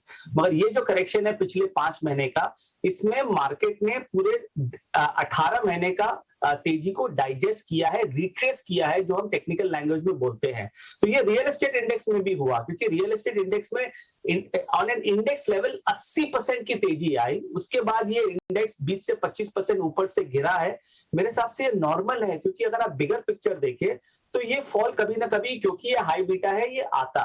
और अभी के मार्केट में अगर आप मीडियम टर्म लॉन्ग टर्म देखें तो काफी अच्छी रिस्क रिवॉर्ड हो गई है। हमारे 2 फेवरेट स्टॉक जो है वो है DLF और ओबरॉय रियलिटी। सो DLF में भी अच्छा रिबाउंड दिखा। आई थिंक दोनों स्टॉक्स बॉटम आउट हो चुके हैं जब 3 दिन पहले, और यहां से उनमें धीरे धीरे तेजी आएगी। सो कभी भी मार्केट वॉलिटिलिटी के कारण आपको अपॉर्चुनिटी मिले तो इसमें कमिटमेंट बनाना चाहिए। India bulls real estate problem क्या है, वो हाई बीटा है, उसमें क्राउडेड क्रेज था। इंडिया का हर आदमी इंडिया बुल्स रियल एस्टेट के बारे में बात कर रहा था 4 महीना पहले, जब वो उसमें मैनेजमेंट चेंज की बात आई और काफी उसके बारे में डिस्कस हुआ। बट 100-110 के लेवल में इंडिया बुल्स रियल एस्टेट में कोई डाउनसाइड है नहीं, बट ये समझना पड़ेगा कि वो भी एक हाई बीटा है। सो अगर आपको स्टेबिलिटी में रहना है तो आप DLF, प्रेस्टीज एस्टेट्स, ब्रिगेड और ओबरॉय में रहिए, और अगर आपको हाई बीटा में रहना है तो India bulls real estate is a good option. Right, interesting view.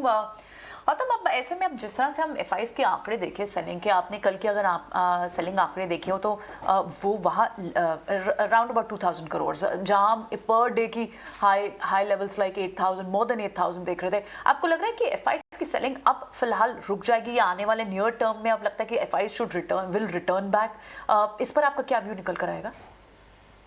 देखिए, इसमें बोलना थोड़ा सा मुश्किल है, किसी को मालूम नहीं कि ये FIs एक अलग एनवायरमेंट्स में अलग तरीके से बिहेव करते हैं, तो ये नंबर्स के बारे में बोलना थोड़ा सा डिफिकल्ट है। बट मेरा ये जरूर मानना है कि अगर आप ग्लोबल पिक्चर देखें तो India is still one of the best performing markets in the world.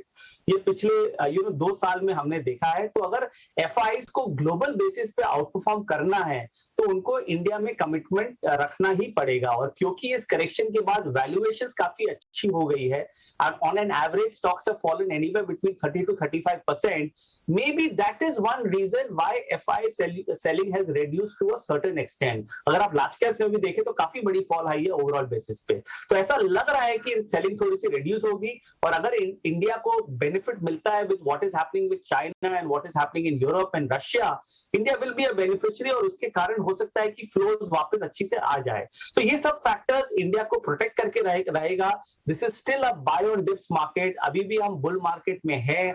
अच्छी 5 महीने की करेक्शन निकल गई है, और मेरे को अभी भी लगता है कि 15,500 और 16,000 का जो रेंज है वो एक बहुत अच्छा बेस बन के अगले 3 महीने में मार्केट को प्रोटेक्ट करेगा। गौतम, जैसे क्रूड के दाम बढ़े थे ना, तो उससे जुड़े हुए शेयर्स के अंदर करेक्शन हुई और अच्छी करेक्शन हुई। वजह भी है, आपको पता ही, उनके मार्जिन हिट हो सकते हैं। तो क्या उन शेयर को लेने से पहले 1 क्वार्टर या 2 क्वार्टर्स के नंबर्स देख लें, या फिर आपको लग रहा है कि नहीं ठीक है करेक्शन हो गई, अब नंबर्स का देखने हो तो हो ही जाएगा एडजस्ट, अब इसको प्लस किया जा सकता है, अपॉर्चुनिटी है, या फिर 2 क्वार्टर्स अभी रुकने चाहिए कि 2 क्वार्टर्स में कितना पास ऑन करते हैं अपनी बैलेंस शीट्स पे? वो देखिए, मार्केट बहुत स्मार्ट है, जब तक आप नंबर्स का वेट करेंगे तब तक पूरा गेम तो हो जाता है स्टॉक मार्केट में। हमने ये देखा है पिछले 18 महीनों में, ये मेटल्स के साथ हुआ। अगर आपको याद है, जब टाटा स्टील अच्छी रिजल्ट देती थी तब तक वो गिरता था, और जब क्लैरिटी नहीं थी कि मेटल्स कैसा करेगा तब तक उसमें बहुत बड़ी तेजी आई। ये IT में भी हुआ, मेटल्स में भी हुआ, रियल एस्टेट में हुआ, कैपिटल गुड्स में हुआ। तो अगर आप नंबर्स की वेट करेंगे तो I think you will be behind the curve. So मेरा ये मानना नहीं है। बट ऑयल, किसी को कुछ नहीं मालूम कि अभी ये कैसे चलेगा। आई थिंक जिस तरह से ये 130 के लेवल तक गया, वहां पर थोड़ी सी स्टेबिलिटी आई है। लग रहा है कि अब वो 100 से 130 के एक रेंज में रहेगा, बट ओवरऑल आई थिंक उसमें ट्रेंड अभी भी अप है। सो क्योंकि ये इतनी वॉलेटाइल स्पेस है, अभी दूर रहिए। आई थिंक क्लैरिटी नहीं है इस मार्केट में, आपको ब्रेव हार्ट बनने की जरूरत नहीं है। सेफर सेक्टर्स में रहिए, उन सेक्टर्स में रहिए जो जियोपॉलिटिकल आपको टेलविंड देता है और जिनमें आपको stability on a 3 year basis लगती है। तो मैंने उन सेक्टर्स के बारे में पहले कहा है। कुछ आपसे स्टॉक्स डिस्कस करना चाहूंगा जो पीक ऑफ पेसिमिज्म वाले स्टॉक्स थे और लग रहा था कि बहुत ही बुरा हाल होने वाला है उनका फंडामेंटल्स पे, क्योंकि बट क्रूड क्रैश कर गया और थोड़ी रिस्पाइट आई, वहां से सॉलिड रिबाउंड आया। एशियन पेंट्स, पिडिलाइट, कुछ cement counters, UltraTech, Grasim, Ambuja, इनके चार्ट्स पे आपकी नजर गई है क्या? देखिए, सारे जो मार्की नेम्स है, सारे जो फंडामेंटली सॉलिड नेम्स है, वो अभी भी एक करेक्शन फेज में है। मुझे लग रहा नहीं है कि ये सब वापस रिबाउंड करके नई हाइस की तरफ जाएंगे। आई थिंक एक लंबी कंसोलिडेशन में चले जाएंगे। No doubt these are solid companies, great earnings, पर जिस तरह की अभी कॉम्प्लेक्स ग्लोबल सिचुएशन है, आई थिंक वैल्यू में रहना बेटर है instead of growth. I know लोग बोलते हैं कि आप ग्रोथ में रहिए, और इंडिया में वही काम किया है पिछले 2 सालों में, but I think the shift has happened into value from growth, और वो हमें शिफ्ट स्क्रीन पे दिख रहा है। So I am still looking at stocks जो बीटन डाउन हो चुके हैं काफी ज्यादा, 30 से 50% की जो फॉल आई है, उनमें मेरे हिसाब से बेटर स्ट्रेंथ रहेगा। और ये सब नाम ठीक है, ये चलेंगे, बट आपको ये आउट परफॉर्मेंस या अल्फा जनरेट करके नहीं देंगे। All right, of course, rightly said. ऐसे में अब गौतम एक बड़ा डोमेस्टिक इंडिकेटर इलेक्शंस भी था, पोल्स ओवर हो गए। अब आपको लगता है कि फिर से बाजार अब उसी व्यू को दोबारा देख रहा है? और जाहिर तौर पर अगर एक हम हिस्टोरिकल जो टेक्निकल लेवल्स का फिर एक हिस्टोरिकल ट्रेंड देखें, तो कभी भी जब बाजार में एक 10% से ज़्यादा की करेक्शन आती है तो मे बी 45 डेज तक वो करेक्शन रहती है, लेकिन उसके बाद वो रिबाउंड करता है। लेकिन 3 महीने, अगले 3 महीने के लिए वो एक रेंज में भी रहता है मार्केट्स। क्या आप भी ऐसी कोई रीडिंग से do you believe in such reading? क्या आपने ऐसा कुछ एनालाइज किया है ट्रेंड? देखिए, market has broken all rules, और हमने ये पिछले 2 साल में देखा है कि आप कोई भी रूल 1970s 90s का उठा के, बुक से उठा के अगर आप सोचते हैं कि वो मार्केट में काम करेगा, तो वो नहीं करता है। माने ऐसी चीज हुई है, ये जो कॉन्फ्लिक्ट है रशिया यूक्रेन का, फिर कोविड आया, कोविड के कारण जो फॉल आई, उसके बाद जो राइज आई, निकल में जो हुआ, गोल्ड सिल्वर में जो हुआ, everything is out of the textbook. So ये मार्केट बहुत डायनामिक है, बट एक चीज समझना जरूरी है कि मार्केट एक डाउन ट्रेंड से निकल रहा है। और मेरा ये 20 साल का एक्सपीरियंस है कि जब वो एक डाउन ट्रेंड से निकलता है तो जनरली वी शेप रिकवरी नहीं होती है, वो एक रेंज में जाता है। जैसे आपने करेक्टली बोला, हो सकता है कि अगले 4-6 हफ्ते के लिए मार्केट एक रेंज में रहे, एक फाउंडेशन बनाए, और उसके बाद तेजी आए। But the good part is सारे जो नेगेटिव्स है वो मोर और लेस फैक्टर्ड इन है। 2 चीज है जो मैं यहाँ पर देख रहा हूँ। एक तो यूएस मार्केट में अभी भी चार्ट्स काफी खराब है। अगर आप मीडियम टर्म चार्ट्स देखें तो वो मेरी एक कंसर्न नंबर 1 है। सेकेंडली, जब तक इंडिया विक्स 20 से 22 के नीचे नहीं जाता, तब तक ये वॉलेटिलिटी बनी रहेगी। तो विक्स को 20 के नीचे जाने दीजिए, तब आप ब्रेव हार्ट बनिए मार्केट में। ये ट्रेडर्स के लिए एडवाइस है। और अगर ये दोनों फैक्टर्स ठीक हो जाते हैं तब ये बुल मार्केट चलेगा। बट ओवरऑल बेसिस में, लॉन्ग टर्म बेसिस पे ये जो करेक्शन आई है, this is a great opportunity. 2 साल के बाद, 2 साल की तेजी के बाद ये करेक्शन कभी ना कभी आता ही, कोई ना कोई एक्सक्यूज आता ही, वो मेरे हिसाब से हो चुका है। पर अब होपफुली नेक्स्ट तेजी धीरे धीरे चलेगी और मार्केट एक मेजर्ड मूव अगले 6 से 9 महीने में देखेगा। ठीक है गौतम, बहुत शुक्रिया आपका। अच्छा, आपसे बताया आपने कि विक्स इंपॉर्टेंट है और ये जब तक 20 के नीचे नहीं जाता तो इस पर ध्यान रखना होगा। हालांकि चलते चलते एक छोटा सा सवाल मेरा मन में रह जाएगा, मैं पूछ लेता हूँ। अब तक हमने आपसे क्वेश्चन पूछे और आपने उसका जवाब दिया, कोई शेयर ऐसा भी तो होगा जो हम नहीं पूछ पाए और आपको बहुत बेहतरीन लग रहा है, वो भी बता दीजिए।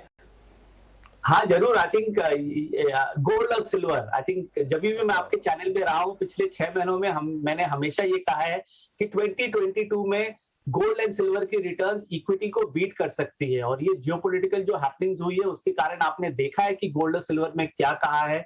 हमने अपने क्लाइंट्स गोल्डीलॉक्स में रेगुलरली कहा कि 10 से 15% का पोर्टफोलियो गोल्ड एंड सिल्वर में रखिए।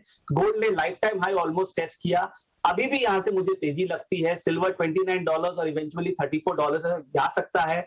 अगर कुछ भी करेक्शन गोल्ड और सिल्वर में अगले 3, 4, 5 हफ्तों में आती है तो इसको टॉप अप कीजिए। आई थिंक इसमें और अभी तेजी रहेगी 6 महीनों के लिए।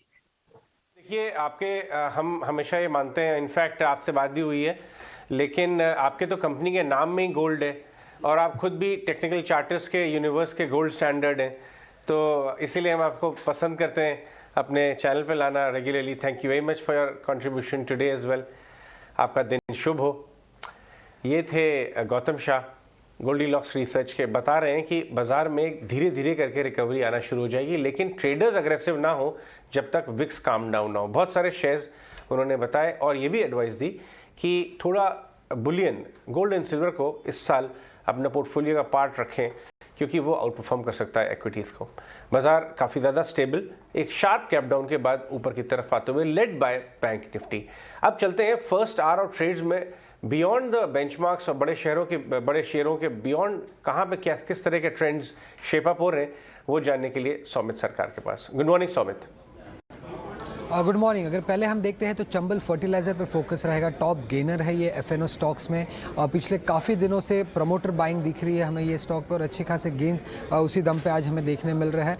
उसके अलावा स्टील स्टॉक्स भी फोकस में रहे हैं, क्योंकि कल सेल का अनाउंसमेंट आया था कि उन्होंने प्राइस हाइक किया है स्टील में, इसी कारण टाटा स्टील और सेल दोनों ही का स्टॉक्स में हमें अच्छे खासे गेंस देखने को मिल रहे हैं। गेल भी फोकस में रहा है, कंपनी का आज बोर्ड मीट है जहाँ पे वो डिविडेंड अनाउंस करने वाले हैं, थोड़े बहुत गेंस हमें उस पर देखने को मिल रहा है। अभी मार्केट की एक्सपेक्टेशंस है कि एक बड़ी डिविडेंड की अनाउंसमेंट आ सकती है, क्योंकि पिछले कुछ क्वार्टर में कंपनी के प्रॉफिट्स काफ़ी अच्छे थे और आगे के कुछ क्वार्टर में भी प्रॉफिट्स अच्छे होने की एक्सपेक्टेशंस है।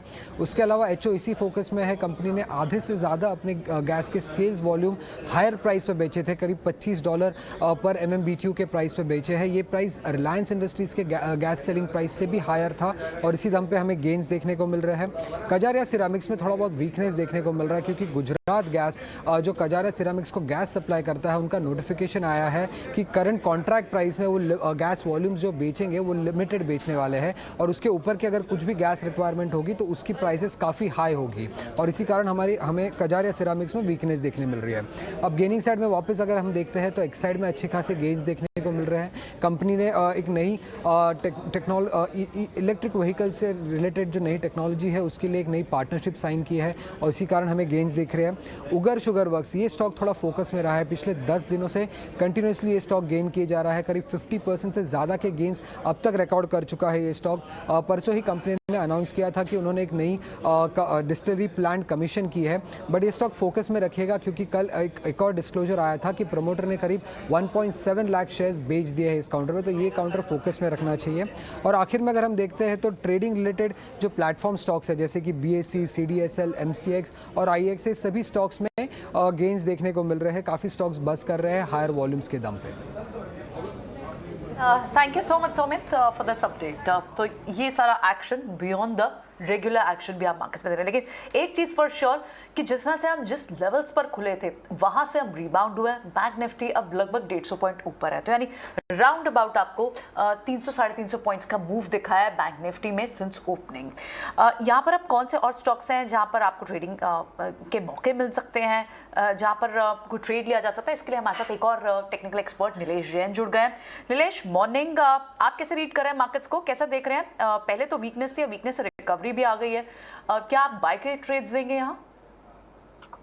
मॉर्निंग प्रियंका जी। बिल्कुल, देखिए ओवरऑल बाजार में हमें दोनों साइड के मुंह देखने को मिलेंगे। उसका रीजन ये है कि आप वॉलेटिलिटी इंडेक्स इंडेक्स को देखें तो 25.5 जो कि एक डिस्कम्फर्ट लेवल जिसे हम कहते हैं उन लेवलों पर ट्रेड हो रहा है और वो यही इंडिकेट कर रहा है कि अगर यहाँ से गिरावट होती है तो उसे यूज करना चाहिए एज अ बाइंग अपॉर्चुनिटी। और ऊपरी स्तरों पर अगर निफ्टी की बात करें तो 16,700 से 16,900 ये वो रेंज है जहाँ पे हमें प्रॉफिट बुकिंग के बारे में सोचना चाहिए rather than adding any sort of aggressive long position।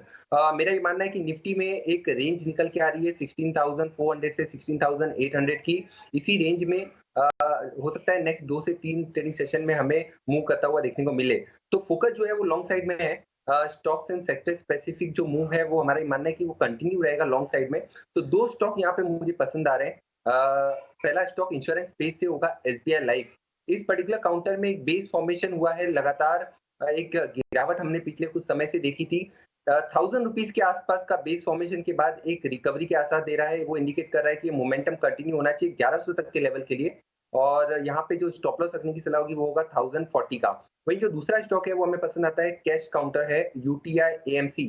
एक inverted head and shoulder copy book style formation का ब्रेकआउट हमें आज के सेशन में आता हुआ नजर आ रहा है। इस पर्टिकुलर काउंटर को खरीद के चलना चाहिए 950 से 970 के टारगेट्स के लिए। 890 का स्टॉप लॉस होगा। आज एक पहला शेयर था बॉम्बे स्टॉक एक्सचेंज जो हमारी लिस्ट में था, अब ये शेयर 9% ऊपर हो चुका है, 8.5% की तेजी और ये 223 रुपये ऊपर है। एक और शेयर मुझसे छूट गया, वैसे मैं देख ही रहा था बट मैं रख नहीं पाया आपके सामने, वो भी चल गया है, फिर भी पता करते हैं उसके बारे में क्या हुआ है। CDSL ये करीब 6.5 से 7% ऊपर है। संतोष, क्या ये शेयर भी और चलेगा क्या? आज मिस तो हुआ है, क्या और चल सकता है CDSL? ये CDSL में भी हमको फ्रेश मोमेंटम देखने को मिल रहा है और इसमें एक ब्रेकआउट आते दिख रहा है, तो मुझे लगता है इसमें फर्दर अपसाइड देखने को मिलेगी, जहाँ इमीडिएट टारगेट 1650 1700 तक के टारगेट आ रहे हैं। और ये तो पोर्टफोलियो स्टॉक है, इसको पोर्टफोलियो में रखना चाहिए और एज ए ट्रेडिंग बेट भी आप यहाँ 1650 से 1700 तक के टारगेट के लिए अप्रोच कर सकते हो। एक और शेयर जो आज ब्रेकआउट की कैंडिडेट बन सकता है क्या, वो है SBI लाइफ। क्या अभी 15 मिनट के चार्ट में आप नीचे देख भी पा रहे थे, टिकर टीम उसको बकायदा नोटिस भी करवा रही है आपको। संतोष, ये क्वेश्चन भी आपसे ही है, ये SBI लाइफ को कि यहाँ पे कुछ ट्रेड बनता है या फिर अभी वेट करें, थोड़ा और पक्का हो जाने दें, क्योंकि ये 1250 से टूट के यहाँ पे आया हुआ है। SBI लाइफ में करेक्शन के बाद बहुत अच्छी अपॉर्चुनिटी बन रही है, 1000 के पास इसने बहुत अच्छा बेस बनाया और वैल्यूएशन वाइज भी देखें तो अब इसमें रिजनेबल वैल्यूएशन नजर आ रहे हैं। इमीडिएटली मुझे 1080 का टारगेट नजर आता है जो इसका 20 डे मूविंग एवरेज है, और 1080 के ऊपर निकलता है तो इसमें अच्छी शॉर्ट कवरिंग रैली देखने को मिलेगी 1140 1160 के टारगेट के लिए। तो इस स्टॉक को भी पोर्टफोलियो में ऐड किया जा सकता है इन लेवल्स पर। फर्टिलाइजर्स को मार्क करना जरूरी है। संतोष की कॉल थी कॉल ऑफ द डे में, और सॉलिड अप मूव वहाँ पे देखना पड़ रहा है, इस समय देखने को मिल रहा है। इनफैक्ट संतोष, गुड वन, 10-11 रुपए ऊपर है नीचे से। अभी नरेश मिरानी ने भी दिया था, इनफैक्ट पूरा एग्री थी में आप अजय देखें तो इट्स बजिंग क्लियरली। और हमने इसीलिए आज एक एग्री डिस्कशन रखा है प्रियंका, 10:15 बजे न्यू हॉलैंड कंपनी जो बड़ी ट्रैक्टर कंपनी है ग्लोबली, उनके मैनेजमेंट आएंगे और हमसे बात करेंगे। उन्होंने बड़े लॉफ्टी टारगेट्स रखे हैं, काफ़ी एम्बिशियस टारगेट रखे हैं अपने मार्केट शेयर गेन करने के।